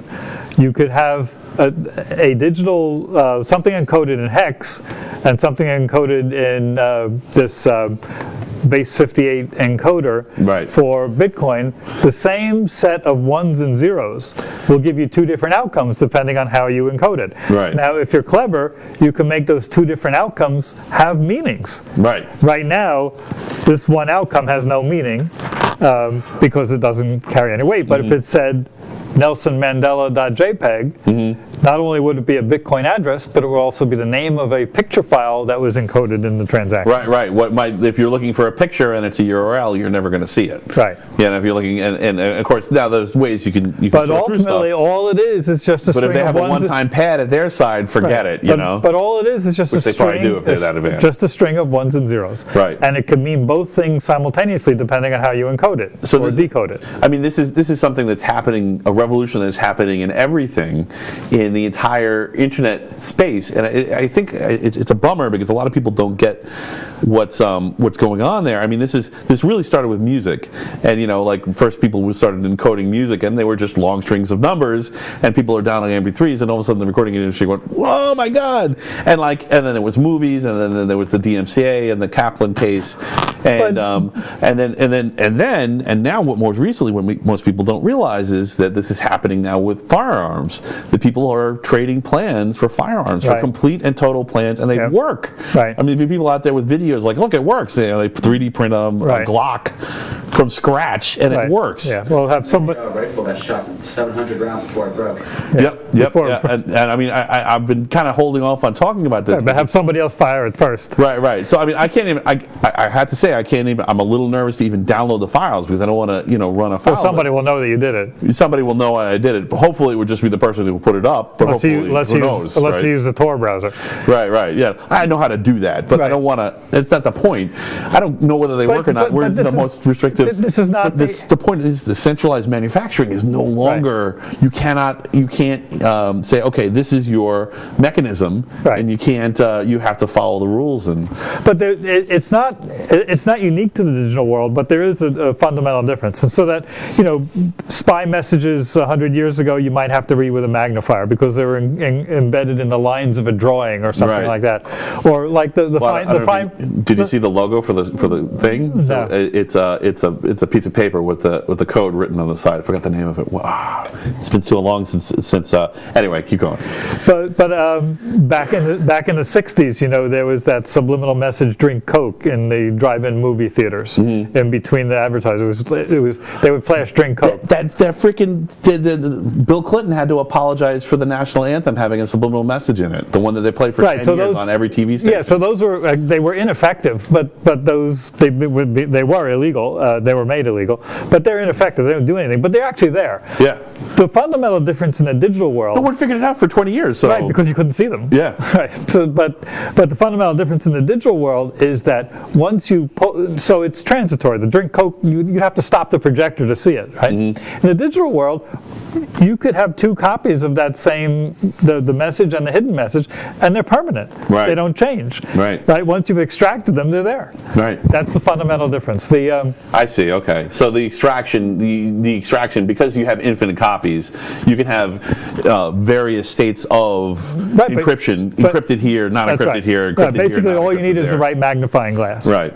Right. So if the hidden print is tiny, so written on a grain of rice and thrown into a bowl, right? You just need the right magnifier. Well, all to look information at. is just a line on a stick. If it's a big enough stick and a fine enough line. Right. Yeah. Right. So anyway. Yeah. It was, yeah. I think that's the fundamental difference: is that you can make copies that actually really have an effect, rather than the subliminal ones that don't have any effect. Right. Right. Well, they do have an effect. That's why I think Clinton had to apologize. They don't. People just don't like them. I wonder why. No, but they don't. Nobody drank more Coke. Really? Yeah. Oh, there was no. It has no effect. Did someone do an analysis on No, that? somebody found them. Somebody said, "Hey, what was that?" They glanced. I said, "Drink Coke." I'm not willing to sign off on that. I think I disagree. I think it maybe doesn't have an effect on you. Look it up. Nobody drank more Coke. Really? Yeah. Oh, so there was a statistical analysis of it after. I think so. Yeah, there were studies done. Yeah, it doesn't. If you can't see it, it doesn't affect you. It's like we've been to Cuba, and a year ago we were in Cuba. Right. We drove by the American embassy. There was no low frequency sound waves. We had no headaches. We had none of that stuff. All the stuff that the ambassadors reported. Right. Right. And so the stuff doesn't. It wasn't there. So that's actually another kind of steganography. It's called a lie. And if you're not familiar with it, look it up. No, but if it's not there, it's not steganography. Yeah. I'm kidding. Yeah. So, have you guys have any original ideas as a result of the work you've done so far with Poem? Like something you haven't discussed yet that you want to tell everybody about. Let's see. Something fun. I mean, nothing. Don't sell yourself short if you have an idea that really is in the secrecy, like a trade secret kind of space. But we thought we had an original idea, which turns out to have been patented 20 years ago for a completely different reason. And we do have a European patent on a current monitor, which is an original idea, but it exists only as a non-working prototype and a granted patent in the EU. Okay. Well, at least you have prior art, Yeah. Well, no one can patent you out your own invention. the great idea that we had. Prior art's where you, if you can demonstrate in a patent case, if someone sues you for patent infringement, and you can say we were doing this we were doing it already, right? Yeah. So the brilliant idea we had was that people have tried to monitor the liquid levels with pressure before, and were unsuccessful. So I think we were probably successful at doing it when other people haven't been able to.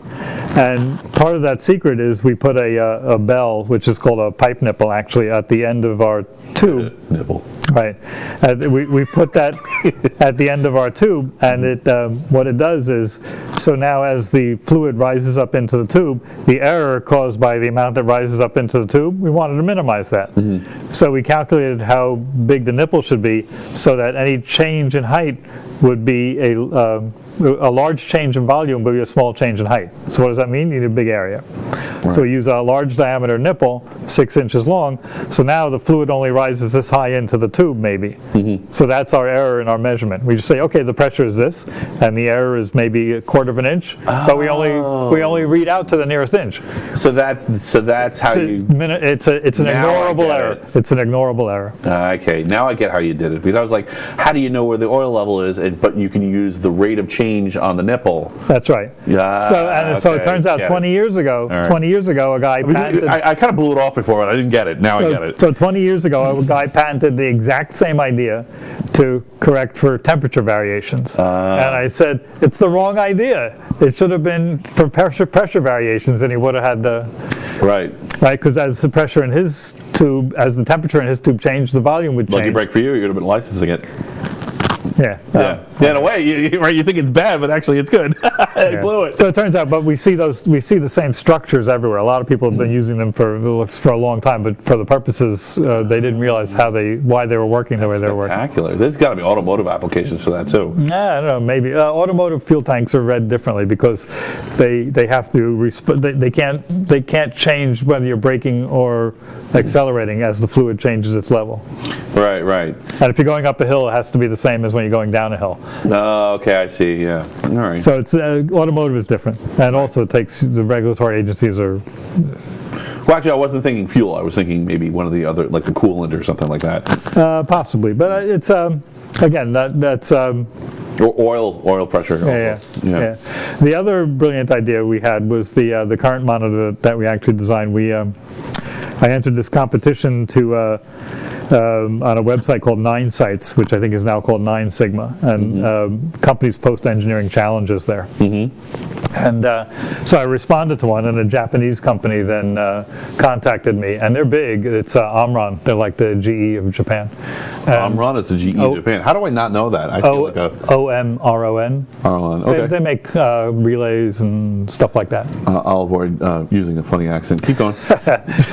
So they wanted, as you were discussing earlier about electrical signals, they wanted a current monitor that was able to wrap around a wire that was adjacent to another wire with large currents in it. Okay. And they didn't want the measurement of the current in the wire they were looking at to be affected by the other one. They wanted to shield the two wires. They wanted a shielded current sensor. And now there are such things. You've probably seen them. They look like pliers, and you clamp them around a wire. Yes, I have them at home. But they wanted a flexible one. And the reason those other clamp-on types are not flexible is because the magnetic element in there is a thing called, it's a ceramic called a ferrite, and it's a ceramic. It's rigid. Right. And so that's why those two jaws clamp together. They don't change their shape. So I developed a flexible shield using some exotic materials, what are called spin glasses, and made a sort of unique shape for them and bound them up into a ribbon and closed it up. And I said, okay, this is how it's going to work. And we had a nice meeting in Washington, D.C. They bought me a bottle of sake, and then there was the project manager, the PhD, the translator, and me, and we had a nice discussion. And then all of a sudden, the PhD looks me in the eye and starts almost screaming in Japanese for like a whole minute, maybe a minute and a half. Wow. That's like a nightmare. And then I looked at the why did that happen? And then I looked at the translator. Yeah. And she says, "We don't have the budget to continue with this at this moment." I said, "I don't think that's all he said." So, why was he yelling at you? I have no idea. You still don't know? No. She never told me what he said. What? So anyway, they gave me the bottle of sake. They thanked me, and then. So the project manager said we don't have the budget. I never heard that. And what year is this? Is this when Japan was at its heyday? No, this was not 5 years ago. Oh, okay. So this wasn't like '89 or something when they were high. No, it was like 5 days ago. 5 years ago. And so I left the meeting with the bottle of sake, and now I had to check my bag because the bottle of sake was there. Right. So I flew back to New York and then filed my patent application immediately before they could get back to Japan. Because you have no idea what he yelled at you. Right. And that's the patent that was granted in the EU. Great. It's probably still pending in Japan, but the attorneys are too expensive. I said, forget it. Okay. They're still going back, and it costs. Maybe that's what he was yelling. You'll never be able to afford our attorneys. It costs you $500 every time the translator translates it. Wow. Okay. So, it's something like that. So it was too expensive, and it's hard to make. I don't think anybody's ever going to make it. It's an interesting idea, but it's right. It's well, you never know. Nanites might make everything different. Yeah, but we're not. I mean, we're not developing that. In fact, I think we probably even removed it from our executive summary as the IP that we actually own. Okay. It would go with any sale of the company, but it's not not anything we're going to be making. So, that's a fantastic. Other than that, I have fantastic ideas, but they're not related to my business. Are you guys looking for venture, or are you self-sufficient at this point? No, we're not at all self-sufficient. We're looking for investment. You're just looking for investment and for business, both. Right, both. Okay. Right. Yeah, from an equity sale that closed April 1st of last year. April 1st of last year. Right. So that was okay. That got us to where we are now, where we're producing stuff. Can you believe we've been talking for an hour and a half? Yeah, I guess so. Pretty crazy, right? Yeah. Hour and a half. And we haven't even gotten to my favorite subject, physics. Yeah, I know. We haven't gotten. Well, I know you wanted to talk about black holes. Why don't we do something fun for a little while? Why don't we talk about black holes? So what is the big deal with this, with the box of donuts? I mean, the black hole picture. Why do people care? It's a vindication of, there are two scientists that I consider personal demigods almost. Okay. So there are two scientists whose major predictions have never been shown to be wrong. Right. And here's an interesting story about one of them. That's pretty impressive. I love predictions. That's where real science is. There's too many people focused on data. So about 150 years ago, people were calculating the age of the Earth. Right. And it was either Lord Rayleigh or Lord Kelvin, one of the two. I forget who it was. Okay. He modeled the Earth as a ball of molten rock and calculated how long it would take to cool down to the surface temperature that it is today. Okay. And he came up with some number like in the millions of years. Right. And he published that. Right. A member of the Royal Society, Charles Darwin, said, impossible. Impossible. Impossible! There was not enough time for evolution. Oh, interesting. Guess who was right? Darwin? Natural radioactivity had not been discovered. That's what heats the Earth. Oh. Okay. So when Henri Becquerel discovered natural radioactivity, and people realized a lot of stuff is radioactive, and a lot of it's in the Earth, and it's heating the Earth, that's what kept the Earth hotter than it should have been. So the radioactivity is a missing piece of the equation. That's right, and that's when Darwin was wrong. right. Oh, Darwin was right. Darwin was right. Yes, nice. Darwin made some amazing predictions. Almost none of them have been, all the major ones are correct. And the funny, so this is exact, I just wrote an article, I have a bunch of scientific theories of my own, and I just wrote an article about the state of science, like a couple months ago, and I used Darwin as my golden child, so I'm really glad to hear that. So, so in 1905... You know, so many people take his data and they just, you know, like they'll take a page out of his book and they'll be like, oh, see, this proves that these people are inferior, or these animals are a waste of time or a dead end, and it's like, no, you have to look at the broader theory, which is that we're all one evolutionary tree. That's the real prediction. Well, I think, and the other point is that the nature of purpose doesn't appear in evolution. Right. Evolution occurs because it does, not because of any purpose. Right. It's random. Right. And yes, the Cthulhu reigns supreme. So anyway, and so Einstein in 1905 wrote his papers, and the general relativity paper was among the last. And in it, I was just telling this story to Tom earlier today, and Logan, who works for us. So he published his papers in 1905, and then like in 1911, this guy is in the foxholes in World War I, and he's calculating cannon trajectories. Parabolas. Right. And so, but it's extraordinarily difficult because, you know, a simple parabola gives you errors of like a half a mile. Right. So, which doesn't kill anyone. Right. Just makes a pretty noise, pretty light and loud noise. Right. So he's calculating trajectories, and in the middle of doing this is the apocryphal story. He calculates he solves Einstein's field equations for the first time ever. They're very difficult to solve, and he's the first one to come up with a solution. And it's easy. You plug the solution to the equation, and you check them. Please excuse my French. Get the fuck out of here. I didn't know that. Yeah. So in the trenches in World War I. Yeah, Talking about working under pressure. Right. Well, yeah. And what's his name again? His name is Schwarzchild. Schwarzchild. Okay. And Alfred. Yeah. Steve, you could look it up. Google it. I'll Google it. It's fine. Schwarzschild radius. Google it, people. You all have to Google it. Schwarzschild radius. So he calculates the first solutions to Einstein's field equations, and he discovers that there's one at one certain point of gravitational attraction, there's an infinity. And Einstein looks at it and says, well, you know, there's no such thing. It can't be. Nature will find a way out of it. And 100 years later, nature didn't find a way out of it. There it is. Karl Schwarzchild? Yes. All right. Thank you. So, With a K. right, with a K. And so that radius is the radius you see in the picture. Oh. And since then, there have been several other solutions to Einstein's equations. But so also, what exactly are people seeing with the light versus the darkness in the center, which I assume is the singularity? So what you're looking at is essentially the brim of a hat. It's you're looking at as if you were looking at the top of a hat. So the black hole is the crown, and the brim is the I'm glowing familiar ring. with the model where the gravity wells create dip into another but what you're looking a third at, dimension. Right, but what you're looking at there is that well, as if you know that carnival game game where you roll a penny down a funnel? Yep. Where you're looking at that well, what you're looking at is the pennies rolling around the outside. That's what the glowing ring is. That's why the concentration of light on the outside. Right, and it's slightly tilted so that the bright spot is closer to the Earth. Oh, that's why we couldn't see it till now, because it was tilted to us. No, it's slightly tilted. That's why one side is brighter than the other. Oh, okay. Why couldn't we see it till now? What happened? It's very, very far away. It's very dim. It's very, very, very, very, They had very to take a lot of pictures and make a composite, and They took a lot of telescopes. The telescope's the size of the Earth. right, They use many, many telescopes. right, And they connect them all with atomic clocks. Right. And they synchronize the images using the clock timestamps.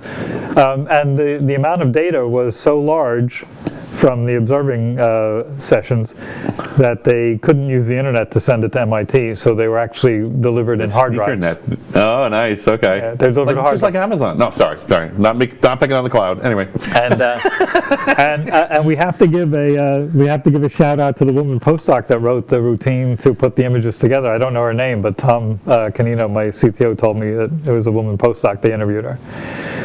But Nice. it's a vindication. I don't think they're going to get a Nobel Prize because the colliding black holes were the proof of black holes, and those guys got the Nobel Prize. Right. So it's not a proof, but it's another verification. It's an observational proof. Right.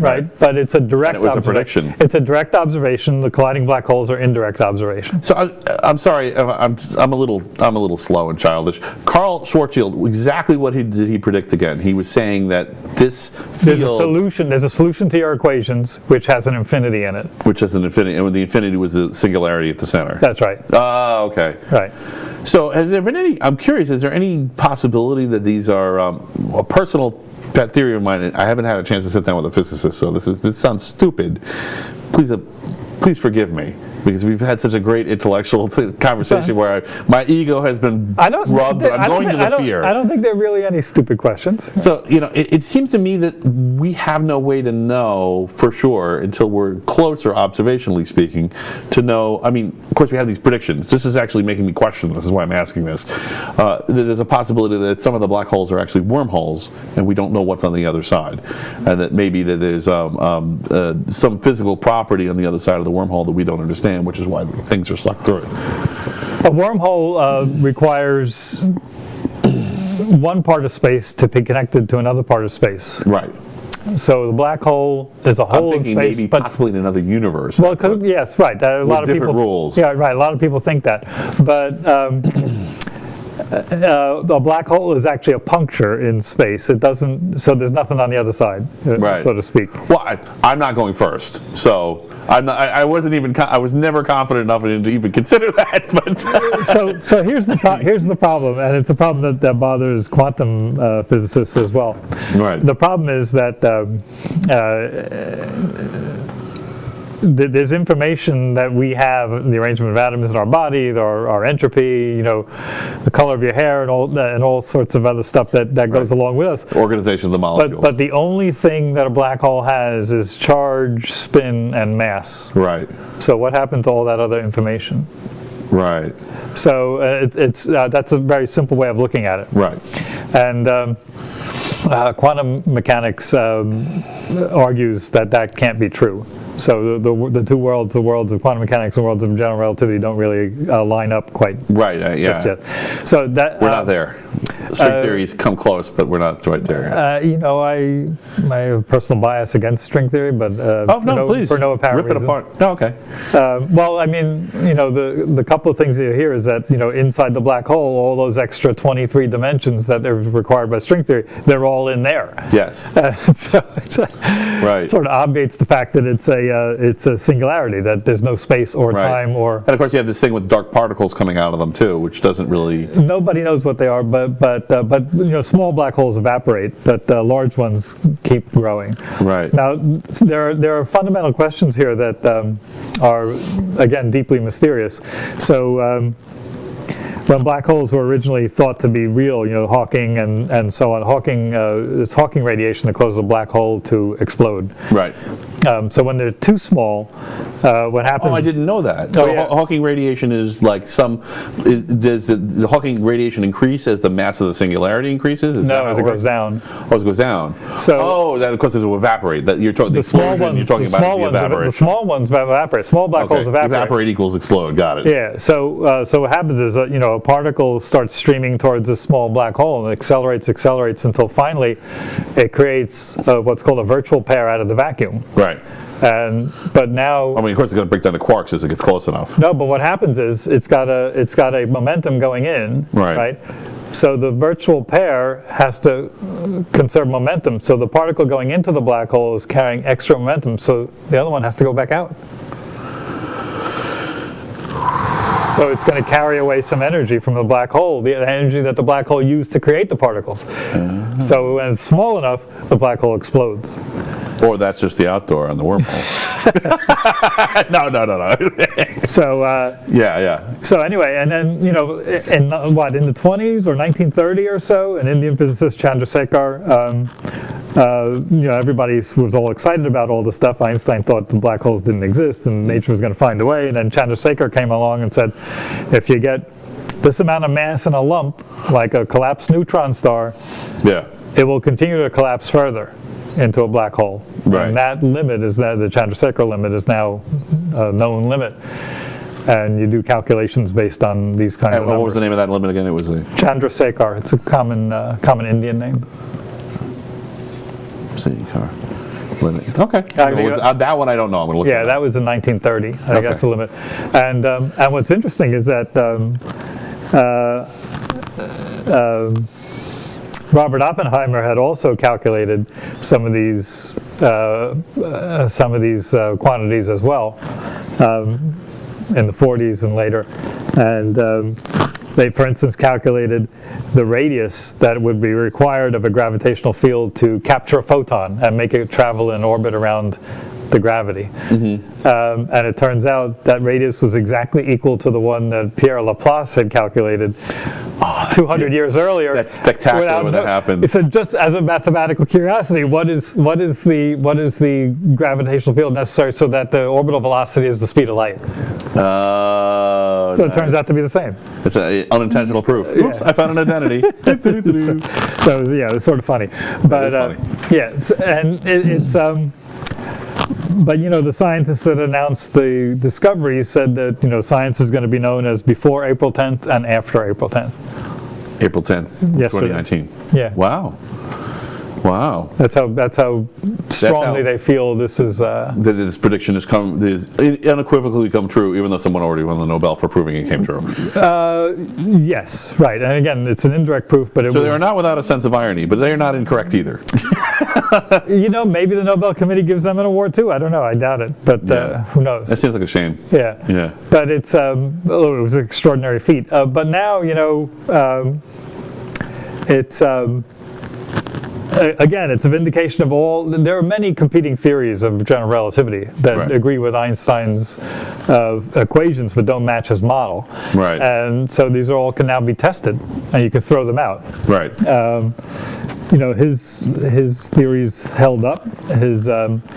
The global the GPS system now uses general relativity corrections for military use to make corrections to positions, on the centimeter scale. Oh, okay. Depending on how much gravity the radio waves are seeing. How much distortion there is on the radio waves in space. Right. How much distortion is in space. Right. As the radio waves travel. Right. So because gravity is different. I mean, it changes time slightly, right?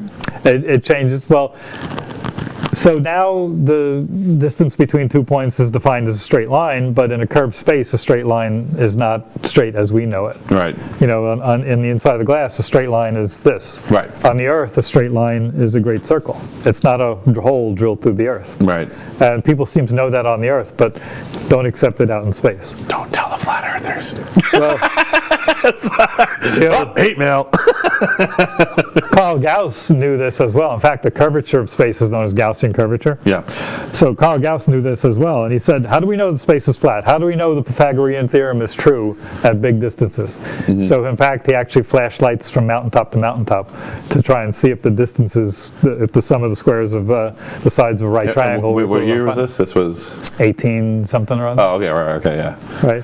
Yeah. So he knew that, you know, if you change the sign of the Pythagorean Now you're just looking at a plane, people. Come on. Right. Fly across the Pacific. Do the math ahead of time. Get back to me. But you know, the Pythagorean theorem, the distance of the hypotenuse is x squared plus y squared. But what happens if you change it to x squared minus y squared? You know, just a different mathematical space. Well, then you have a hyperbola. Oh, right, okay, yes. So it's been a while. Yeah. So at big distances, is it flat? Is it a hyperbola? Right. Does space have an end? And you know, the funny little clip that the guy Shep Doleman from Harvard, who announced the discovery, or maybe it was the New York Times, Dennis Overby. He said, if you were standing at that photon radius, the minimum photon radius, and you looked out, now that black hole, the center of that black hole, that's the size of our solar system. Pull down your shirt just a little bit. Pull down, like where your mic is. Oh, there you go. The center, our solar system. All right, I'll get wild there. Our solar system fits into that black disk. Yeah. So light takes probably a few minutes to travel around that whole expanse. So if you were sitting on the edge of that rim of that orbit and you looked, what you would see was the back of your head. Right. Yeah. And since light takes a fair amount of time to travel around that loop. Well, when would you see your head, though? Immediately. Immediately. Oh, well, okay. I mean, no, it would take time for it to travel around, but once it traveled around, you'd see it continuously. Just a delay. Just whatever the speed of light times the circumference. Circumference. Right. So, of course, if you turned around, you would see your face. Whoa. Of course, what we're not saying is that you'd be ripped to shreds when you even got anywhere near that. No, at the photon orbit, you'd be okay. Really? Yeah. I thought that was past the singularity. I think that's past that event horizon, I meant. The event horizon. That's where you can't see anything anymore. You pass right through the event horizon without even knowing it. But what happens is if you turn around, you'd see it'd be very, very bright, I think, because all the light would you just keep passing through the event horizon forever? No, but it does take you quite a long time. Right. But then you rip to shreds. Right. As you get to near the singularity. No, okay. Right. Okay. Yeah, That's interesting. That's different than how I thought it was. Yeah, I think it's misstated, I think, in the New York Times article. But you pass the event horizon, you probably wouldn't notice it. So I'm glad you brought that up. So does that lower your faith in the press now that you've seen an error like that? Is it because it's so hard to deal with? No. I didn't, reading the New York Times for science articles is not the best way to get science. It's just a way to get the headline and then you go look it up yourself. I mean, most of it. I'm not picking on the Times. Yeah. I mean, it's the person who wrote that is going to be writing about a science fair another day. So, No, but it's Dennis Overby. He's a pretty good science writer. And it's just, I mean, I guess maybe there's some disagreement about what nobody's ever been to an event horizon, so I guess there might be some disagreement about what you'd see. Right. But yeah, there's no. It's only near the black, near the singularity itself, that the gravity gets so strong that the pull on your feet is millions of times greater than the pull on your head. Right. And you get ripped apart.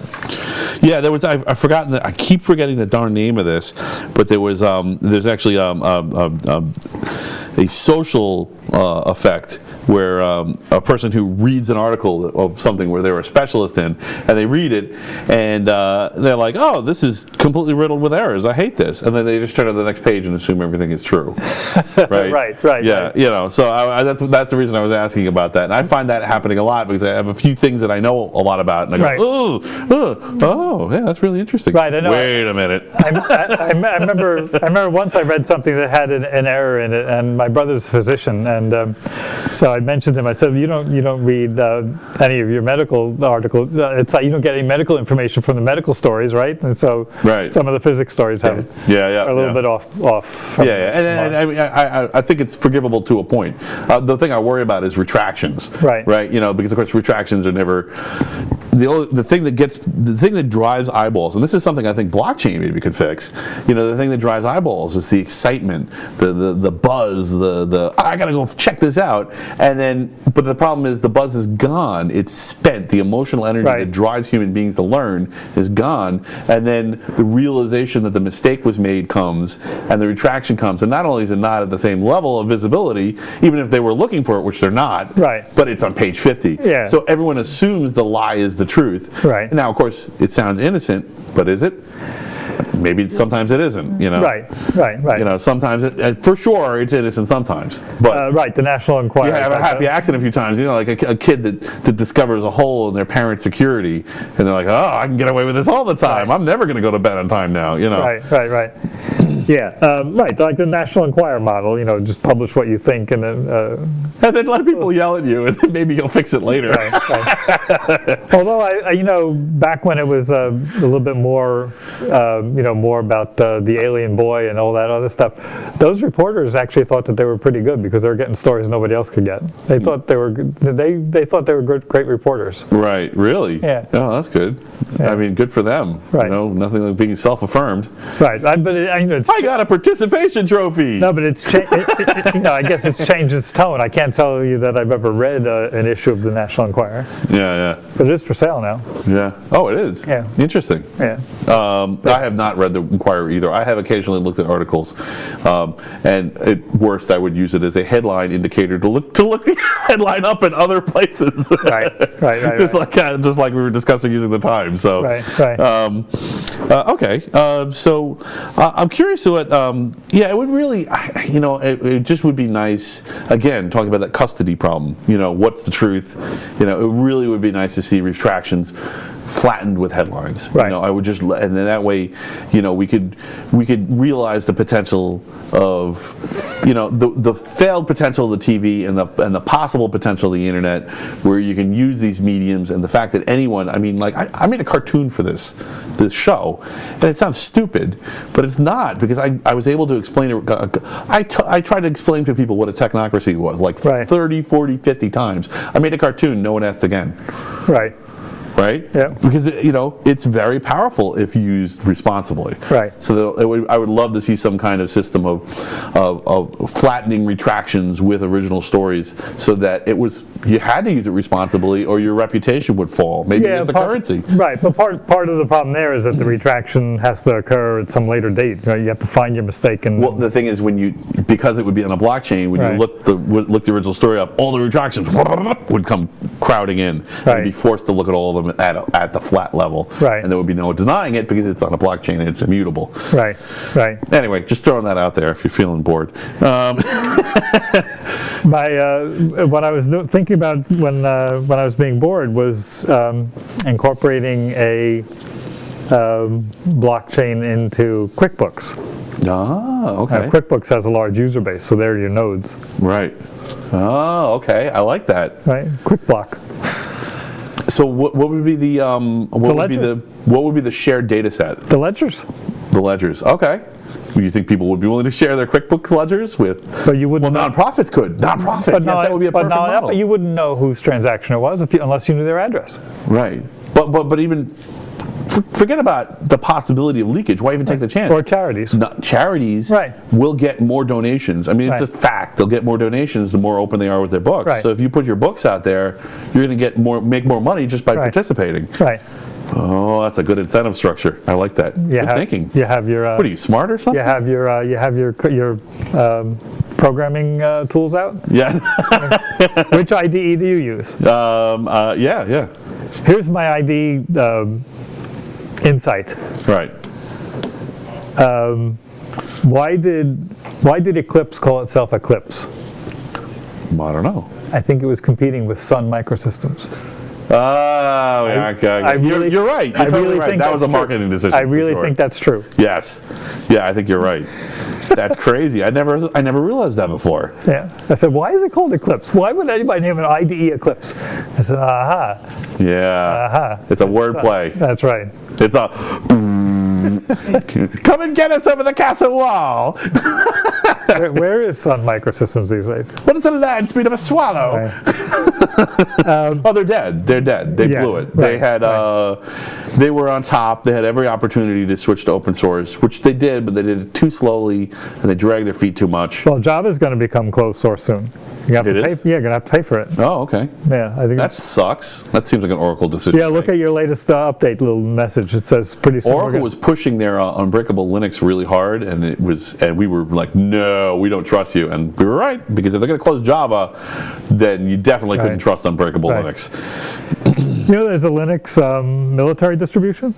I didn't know that. Yeah, I knew there was a Chinese official one. No, it's Red Flag Linux was the. Well, this is Red Hat got contracted by the military to make a. This is. Okay. I used to work at Tektronix, a military supplier. Know this? Well, it's not. It wasn't public knowledge, and you can't get a distribution Wait, of it. is this illegal now? No, it's not illegal. Okay. No, you can look it. You can look it up. Steve, could you do me a favor? Just look up FBCB2. Steve, leave him alone. FBCB2. Right. Okay. All right, what do you want to know about it? You can read the little blurb. Force 21 Battle Command Brigade and below is a Linux-based communication platform designed for the commanders to track friendly and hostile forces on the battlefield. That is really interesting because I actually knew I knew someone at B&L who was saying that they were using Windows machines and Windows networking at field offices, field tents, to keep track of data and stuff. So they must have switched. The Marines, at least. It's not Army. No, they didn't. Because I'll tell you why, and I don't think this is classified. I'll tell you why. FBCB2. I don't think this is classified. Famous last words. I don't. Want some more wine? Keep going. What kind of distribution do you get on this? A couple hundred people. So, FBCB2 is meant for vehicles. Okay. So the first thing you have to do actually is put in a vehicle code before it even boots. Oh, okay. So, but it's an interesting thing. It tracks good guys and bad guys and has map overlays. So I mean, this is like in your defense. DARPA was the one that blew the whistle on the telematic systems in people's cars because they were freaking out because these car companies are not taking security in their cars seriously, and it is a risk of a systemic terrorist attack if somebody broke into all the cars. And actually, it was a week or two ago, Toyota announced they are open sourcing all their car hacking stuff. Right. It should be open source. It really should be, because otherwise, how are you going to have classic cars? That's the part that bugs the crap. Aside from the terrorist stuff, which it could be, we all could just die, or a city could be immobilized. Right. But also, how the hell are you going to have classic cars? If these cars aren't just junk, they're not just throwaway appliances, and I want to rebuild 2014, how the hell am I going to do it? Because they're going to stop making the modules, and the damn thing won't run. One of my you have to throw a carburetor in there. One of the guys that belongs to my pool and tennis club is a car enthusiast, and he always buys a gray market chip for his cars to. Right. Well, but of course, then you depend on the gray market company too. So. Yeah, he's doing it just to remove the emission controls. And Get the revs higher. Yeah, but even then, like, how do you, this is, if your whole car is just a big network of computers talking to each other, they all expect a certain thing, and they freak out if you don't give it to them. The real downside, of course, is you have to pay the service station technician to ignore the emissions when he pull the thing out of the tailpipe when he does it. Right. Well, it's all the computer has to give a ready code, which of course is just incredibly stupid. Right. Because in the semi-compliant states, we have highly compliant states like New York and California where they actually pursue this stuff, and then you have the states which are kind of like, yeah, we're playing the emissions game, and they really don't. They don't care, and everybody just puts stubs on everything, and they always read okay, and that's it. Like, yep, I'm ready. And, which is worse than if they had just left it more conservative and had less sensors and less rigor. Yeah, I really think we need to dial back the car emission controls 10 years or 15 years because we're getting to the point that they're not safe anymore. Ford's not making cars. What other signs do you need? Unless we have electric cars in 20 years. Well, that would be good, but and I'll retract that when 50% of Ford's vehicles are back to cars and they're electric. But so far, no. So for a while, I had dual boot Windows FBCB2 on a little portable battlefield computer. Really? Yeah, it was just to muck around with, or no. It was designed to go in the field. Okay. The company went bust, but okay. Oh, it was part of a. Okay, I got it. It was a project, but right. But actually, yeah, it was some of the projects were sort of fun. One was I designed their network attached storage, and you should have seen this Rube Goldberg device. It was 2 hard drives you had to shim it with a sheet of paper. Sounds like old a laptop. The old hard drives with the heads and the platters and Right. and this is meant to go into a Humvee. Like in Iraq or Afghanistan. Right. So the thing is bouncing around. Of course, the heads are parked every time it bounces. Yeah. And since it was secure, when you close the drive door, the head had to park, and there's something in there that moved a platter up against something else to close the door, and it had to be shimmed with a piece of paper. I mean, that's how. And then it was supposed to go into a vehicle and to survive. let it know that it was safe, that it could. I don't even know what it was. And so they said, this has to be redesigned so it's more reliable. I said, I'm not redesigning this thing with like mechanical Rube Goldberg stuff. Forget it. And so I bought a $110 single board computer that ran Linux, 2 $3,000 solid state drives, 1 gigabyte each. Yeah. That's because they were just new coming out. Right. Couple of SATA connectors, put it all together in a little box and said, here you go. And ran. And they were probably more secure for it. They were fine. They were perfect. Yeah. And ever since they've used the other ones for armor plating. I don't know what they use it for. Just stick it right in the vest. But this thing, it survives the shake table. It does everything. The bad part about it is the connectors. It's the connectors useless. kept coming. One bad connector, and if you can't get parts for it. Right. So that was, in my design, the whole industry's done that. They've all realized that you just did. What's the point of using commodity if you can't throw it away? Right. If it isn't eminently replaceable. Right. So it turns out these solid state drives were new on the market, new flash drives, and so they were like, I don't know, $8,000 a piece or something or other. They said, but look, you're gonna spend all that money, but you're gonna get it back again because you're not gonna have to shim and do all these tweaking on these things. You're just gonna throw these things in a box and sell them. And of course, what happened is the flash drive prices came way down, right, and the price of the module stayed the same. Yes. So that was good, but actually SpaceX had inquired as well about that device. Yeah, but like I said, the company went out of business. Right. So that was a little bit of a feather in my cap. SpaceX was interested in flying. Nice. Yeah. You got the Musk tap, huh? Yeah. I only got word that they made an inquiry. Nobody contacted me. Right. So, but that was sort of interesting. But now, of course, you buy a flash drive at the Apple Store. Right. So. Oh yeah. I mean, all my stuff. Everybody's right. Yeah. Nobody uses. I don't even buy. It has to be. I'll do backup. So I'm a major geek, so I have tiered storage. So my last tier is spinning hard drives, but for the most part, everything else is SSD. Because why? Right. When it's that cheap, you just if it starts getting too big, you just tear it off, set it off, and okay, I'm back to a workable space again. Right. But that was sort of fun. But then that was but the FBCB2 stuff was sort of interesting because it's got, you can actually sort of track good guys and bad guys. But, but who knows how well it works? I have no idea. Right. Well, you're not dead. Right. It was a war zone, or Iraq was a war zone for many years. I didn't go over there. Oh, you didn't go over there. No, okay. I took part. Never mind then. I did take part in what was it called? The joint operations out in some desert space out in Nevada, which is basically for EU and allied forces to simulate a battlefield and communicate with each other. Right. And boy, if you had to trust to that system, forget it. Just hide in the foxhole or whatever. Right.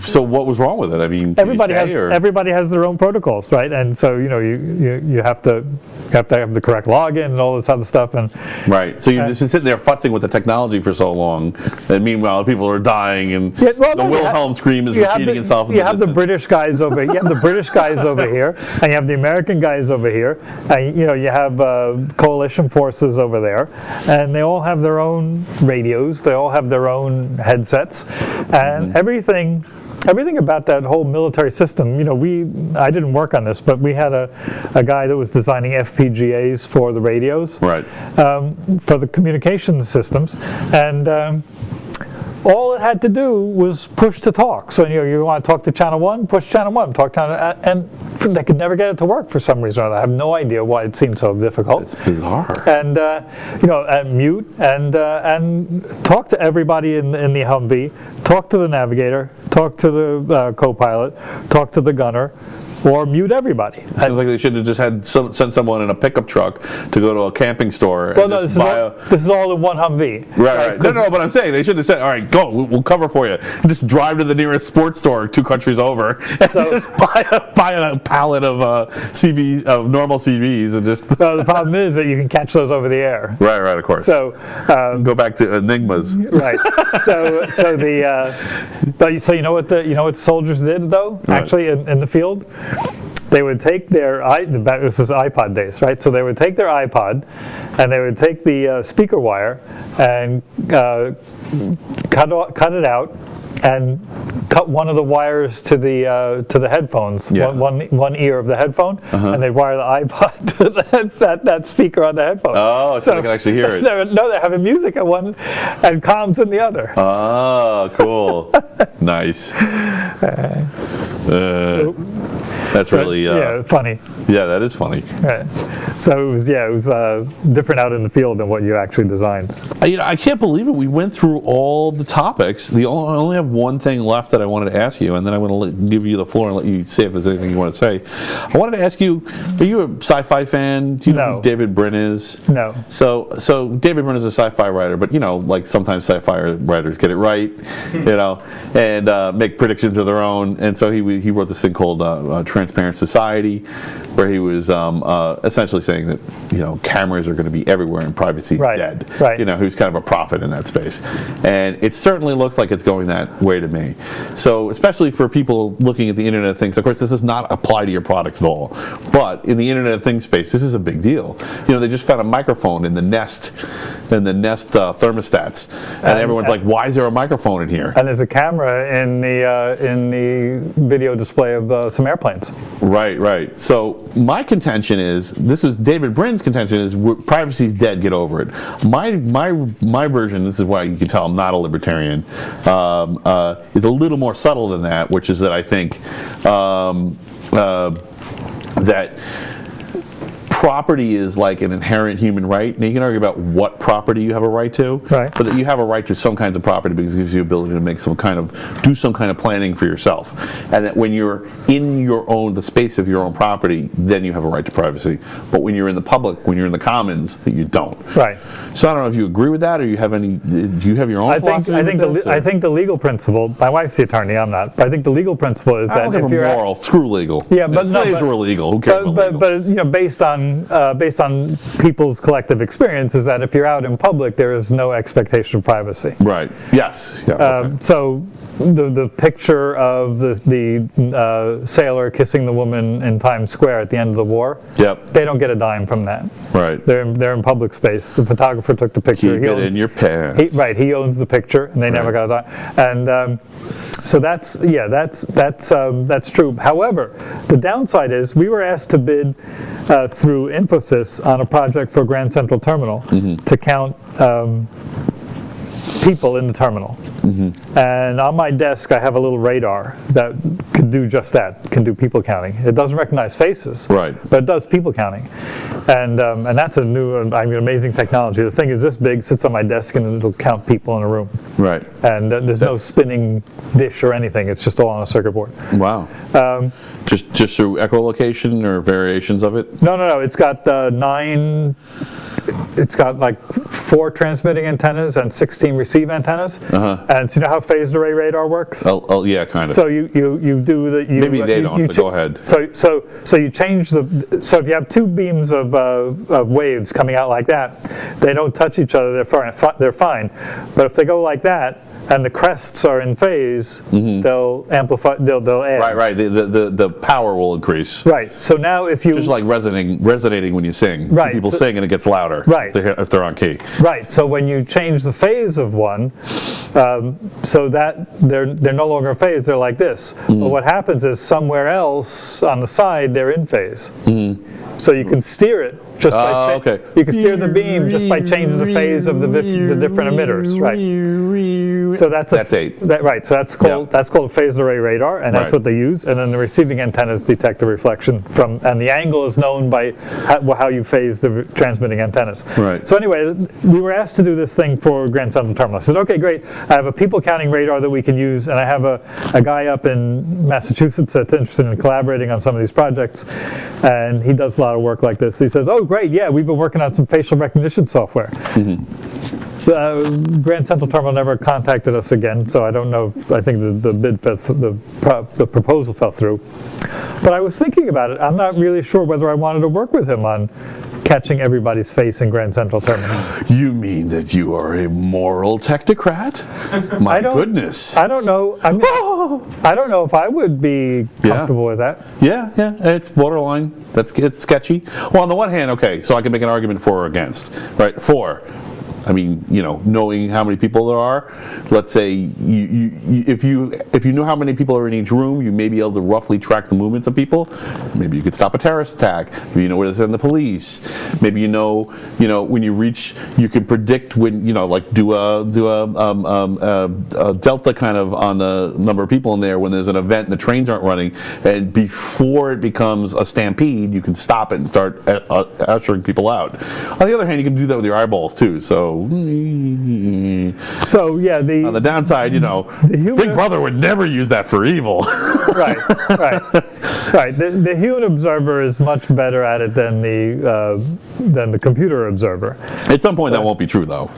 Again, that's probably correct, but I think right now I don't know where that's going to shake out. But I was uncomfortable with the notion of capturing everybody's face and motion in Grand Central Terminal. So why were you uncomfortable with it? I'm curious.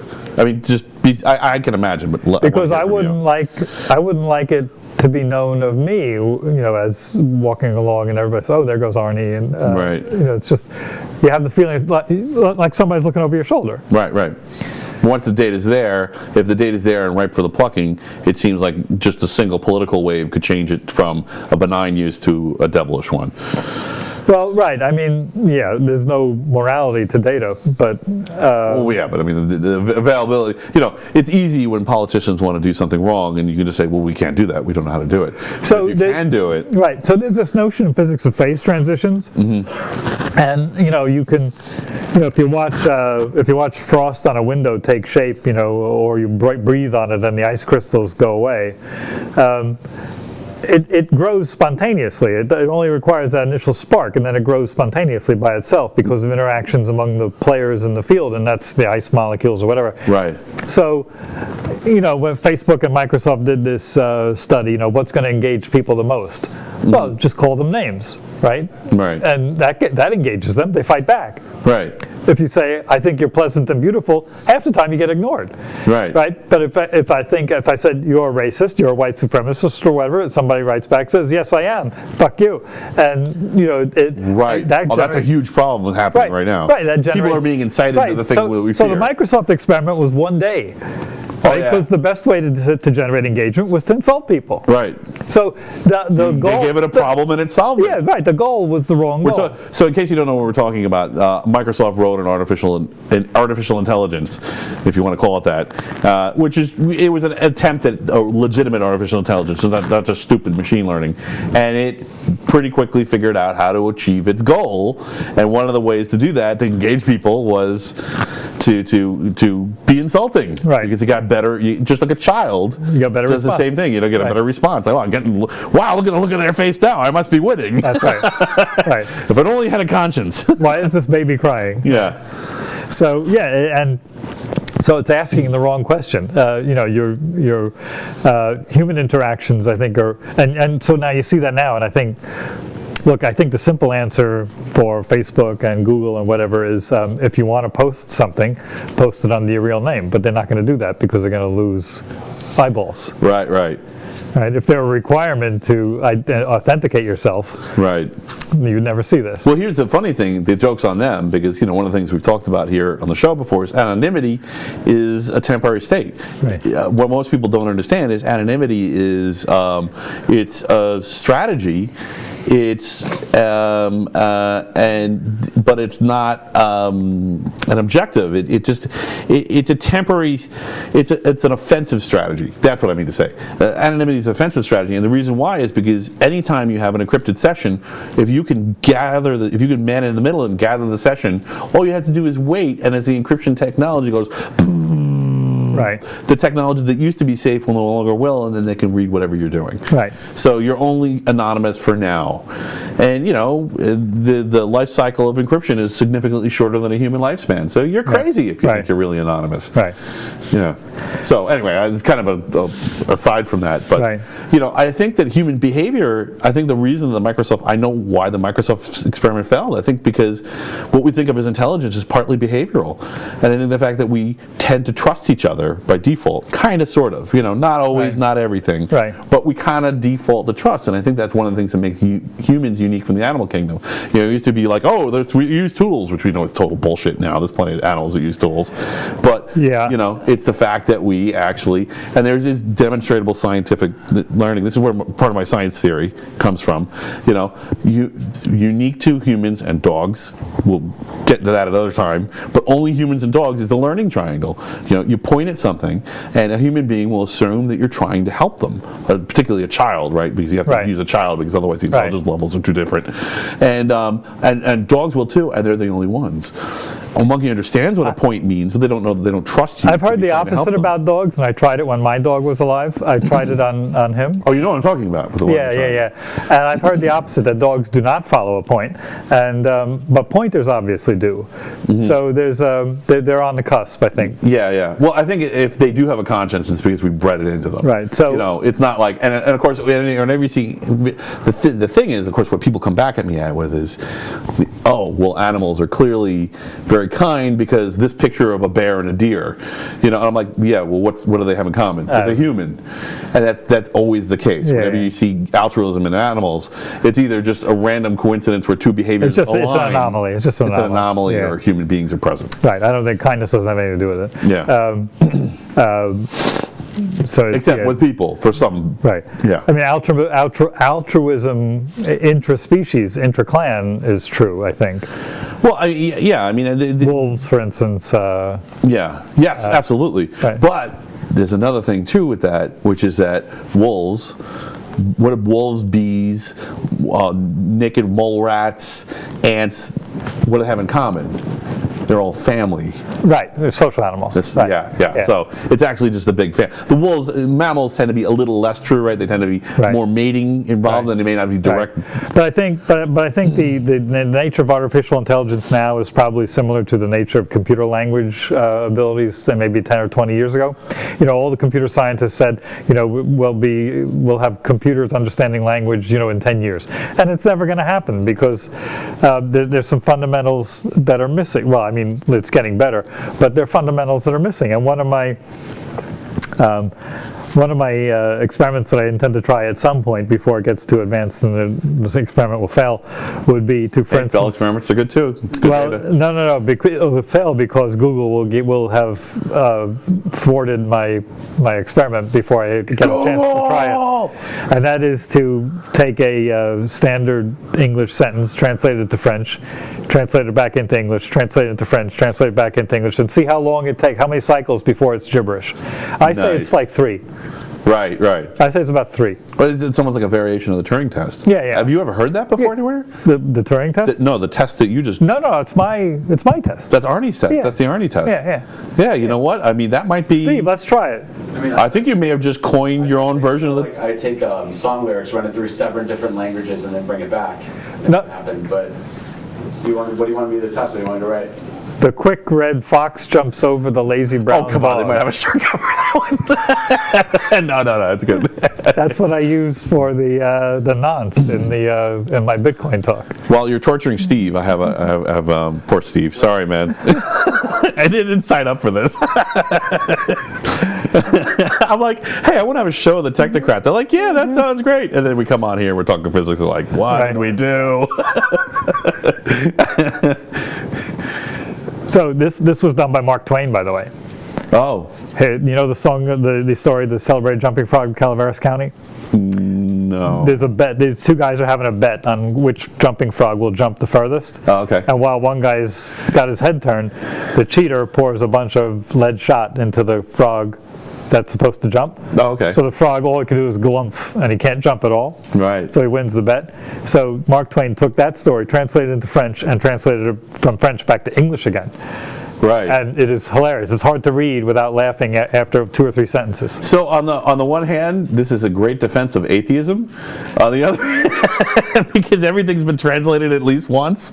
On the other hand, this is also a great defense of monotheism, because it also has been, it's an excuse and a reasoning. I was correct. 3 isn't the answer. No, after 3 chances, it says the fast brown fox jumped over the lazy dog. Oh, so it's more than 3. See, I told you, Google's going to be... Literally after the second, attempt, it just stayed the same. Right. And it just didn't change at all. So like that's why if it went to an equilibrium. Yeah. So that's why if I bring it into like I do usually jump between languages. Like I go to like French, then to German, then to Spanish, then to like and I go. So this is something you may not know. In the software world, there's something where you can run a script over and over. It's known as idempotency, and this is actually a big deal right now with all the computer geeks, and they're trying to make all their systems idempotent. Right. So I bet if you tried that 2 years ago, it probably would have worked. Right. And now Google's made it idempotent. Right. And they're like, oh, he just ran that. Let me do it again. Well, no. That it actually, the algorithm itself is capable of rewriting over itself over and over and over again. Right. Because if it was a cheat like that, then it wouldn't truly be idempotent. Right. Although if you caught them in that, I bet you could mock them publicly. Although I think, but you know, it's looking for stock translations of that sentence, right? So if we use a sentence that's very uncommon, a nonsense sentence, that might. I'll have to try. I mean, that's like the typing. That's the typing class sentence, right? Yeah. Whatever that. I don't know. I never took typing, so I'm a terrible typist. But we'll have to try that with a sentence that's not particularly well known. So those were great answers about the Bryn question, and I really appreciate you chiming in on that. And actually, I just wanted to share like a quick thing. So I know that the city at one point recently was running. This will be quick. A test against RFIDs, and they were using people's RFID tags in their Easy Passes to figure out traffic patterns. Now, on the one hand, there could be total benign uses for it. On the other hand, it doesn't take a lot of imagination to see how a speed calculation could turn into a ticket later on down the line. Right. So, and of course, we know how that works, and as a contrary point, like we could put stuff on our faces to manipulate the cameras so that we're anonymous. We can control our own destiny because we're technocrats. Right. And I know enough to take my Easy Pass and shove it in a Mylar bag and put it, in the center console and actually and run an RFID reader by it to make sure it's working. And okay, I can't read it anymore. That's the shoplifter's trick. Right. So, but. I'm shoplifting my car through the city, but nobody else knows that. So what's the morality of being in this situation where these technocrats know exactly what's going on and how to manipulate the system, and the vast majority of people are just walking around clueless, victims with their RFID tags sitting in their wallets, getting scanned as people walk by them in a busy city. But you know what I think happens in cases like that is if the technology stays around long enough, kids end up playing with it and they take over. They learn it very quickly. Okay. If you notice, so children of the future is what you're saying. Well, infant. How does a 3-year-old know to swipe on a cell phone? Because I gave him a cell phone at 3.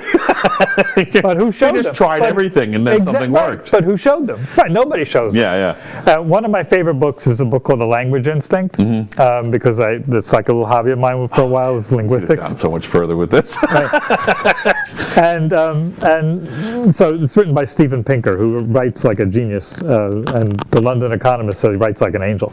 But so he wrote this book called The Language Instinct, and I would hope so, with a name like The Language Instinct. And I was haranguing people about it for years to read it.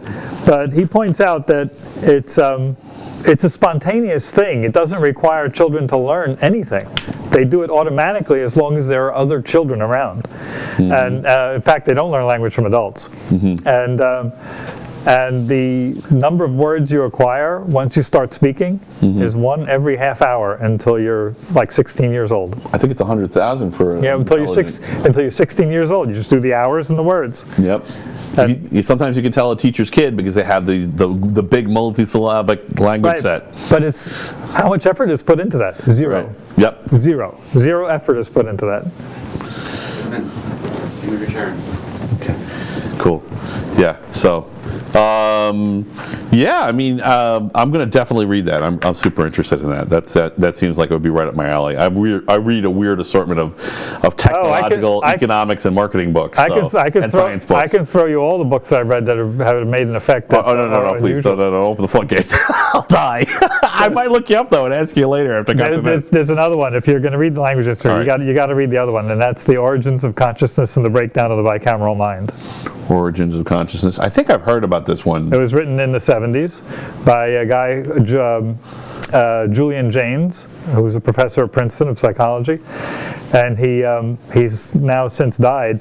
And I happened to look it up a couple of years ago, and it turns out there's now a cult based on the book. Spectacular. That's the kind of bullshit I like to see when I'm going to read something like that. But the premise was, the reason I read it is because... No, I mean, I'm kind of kidding, but I'm kind of not. No. The reason I'm resistant to cults. No, the reason I read it is because I read the review of it in the New York Times in 70-something or other, and the reviewer said, "You'll probably argue with everything on every single page, but it's a fascinating book." So I said, this is a book for me. What if every single premise you had is wrong? Where could you go with that? Well, pretty much anywhere, right? So anyway, his point was... Sounds like L. Ron Hubbard. Sorry, right. Scientologist. So his point was that consciousness is something that occurred spontaneously with a evolution of brain function, but not of biology. Yeah. No structure. So what happened is the corpus callosum, which connects the two halves of your brain, was unused up until about 5,000 years ago. It was unused. And then all of a sudden, mercantile interactions between separated clans on the earth caused one language and another language to come into conflict. And now, people thinking with their right brain of angels and gods were confronted with other people thinking with their right brain of angels and gods, but their left brain was using language to communicate. So now... you think there's a carrier way? So the they think there's a carrier way. So the Mesopotamian says to the South Indian, I have some frankincense that I want to sell you. And the South Indian says, I have some cloves that I will trade you. But how do they say that? Right. They need language to do that. And so he looks through historical texts. If you look through the Jewish Bible, which is the Old Testament, if you look through the Jewish Bible, all of the books, except for one, are written in terms of the voice of God interacting with humans. Right. There's one book in which... Because sometimes it's the quickest, cheapest way to form archetypes. There's one book in which God is the subject, is the recipient of the message, the book of Job. Okay. Job argues with God. Job is the one that's speaking, not God. Right. That's the last book of the Bible to be written. Right. That occurred after the corpus callosum was now in use between the Israelites and the rest of the world. The other part of it is the Odyssey and the Iliad. Right. In the Odyssey, and the Greek tragedies, the gods are in control of everything, right? Odysseus is wandering around doing this, that, and the other thing. The Iliad is the story of men, and he quotes two lines from the closing books of one of the closing books of the Odyssey, and it's almost in gibberish. The Greek. It's got a sing-song quality to it. I don't know the ancient Greek, but it's got a sing-song quality to it. And below that, he quotes phrases from a woman speaking in tongues in South Carolina. Really? Almost exactly the same. Interesting. Pure right brain. So, I can actually add to this. Do you want me to add to it, or you want to own that? So, I think that So I follow this thing, which is actually now officially defunct as of today, which is very, very sad because I'm bummed about this. There was this project dumbly named the WebBot project from a guy, Cliff High, and he used to work for Microsoft, and he made this thing where he thought, I don't understand why people are making linguistic shifts, right? We have a language set of 100,000 words, and we're using 10,000 at any time, and it shifts with no apparent logic, very much in the same kind of thinking with this. And he's like, what if those shifts are actually predicting the future? And he said the premise was being psychic, but I think the premise is actually that we're actually acting as a giant background supercomputer, and we're subconsciously communicating with each other at two levels, that we're all doing tiered steganography all the time. At one level, I'm talking to you, and we're talking about practical things and using our rational minds to share ideas with each other. At another, the choices of words that we're picking are actually sending signals back and forth, and I'm sending you the results of my process job, and you're sending me the results of your process job through linguistic shifts. I don't think it's so as subliminal as you think. Right. Well, maybe not. Maybe. Right. I think our subconscious and our conscious is the same thing. Right. It's all one big blob. It's not. There's no line there. And actually, reason is putting together our logical waking minds and the messages from our subconscious. And whenever you have an insight, you're like, oh, I know how to do this. Right. And you have no idea where it came from. That's your subconscious at work. Sure, because language is not just the words. Right. And when I was in the Society for Physics Students as an undergraduate, this Chinese student came in and asked me, what is up? And I said, oh, this must be a physics question. He said, what do you mean? What's wrong with the Earth's gravitational pull? He said, yeah. I said, what? And he said, what is up? And I said, what? Oh, no, it's what's up. Not what is up. What's up? What is up, Captain? Right. He's asking me what's up. Right. It's just funny because the same barrier. Right. And I had no idea what he was asking me. It took 3 times. Right. I said, oh, what's up? What's up? Right. Yeah, okay. It's funny that you got it though, right? I guess it's something. No, because again, there was his body language and his expression was telling me he was not the fat pipe. He was not looking in his face. Right, he was not asking me a question. Why do you not understand the words that I'm using? Right, he was not asking me a literal question. Right. So yeah, it's right, and similar to jokes, right? Jokes don't translate. Mm-hmm. So it's as the entire internet is testament to. Hey, Steve, I think you were waiting to tell us something.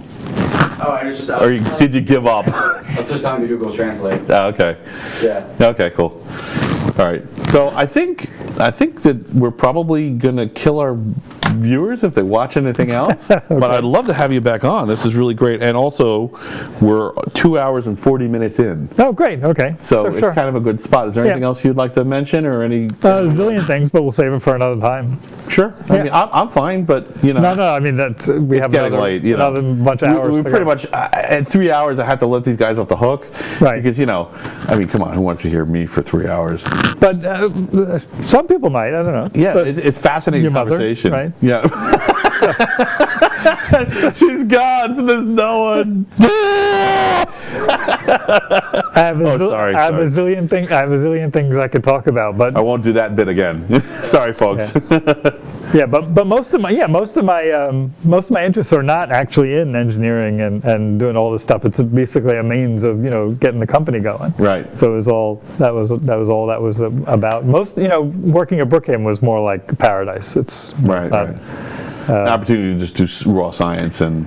Well, not really raw science, but you could stare out the window and come up with stuff to do, as opposed to as well as your job. Right. So it was that was different. And, that's a dream, man. Yeah. I mean, I hope you get to the point with this company where you're helping people and making lots of money and living the dream. We'll see. We'll see. Right.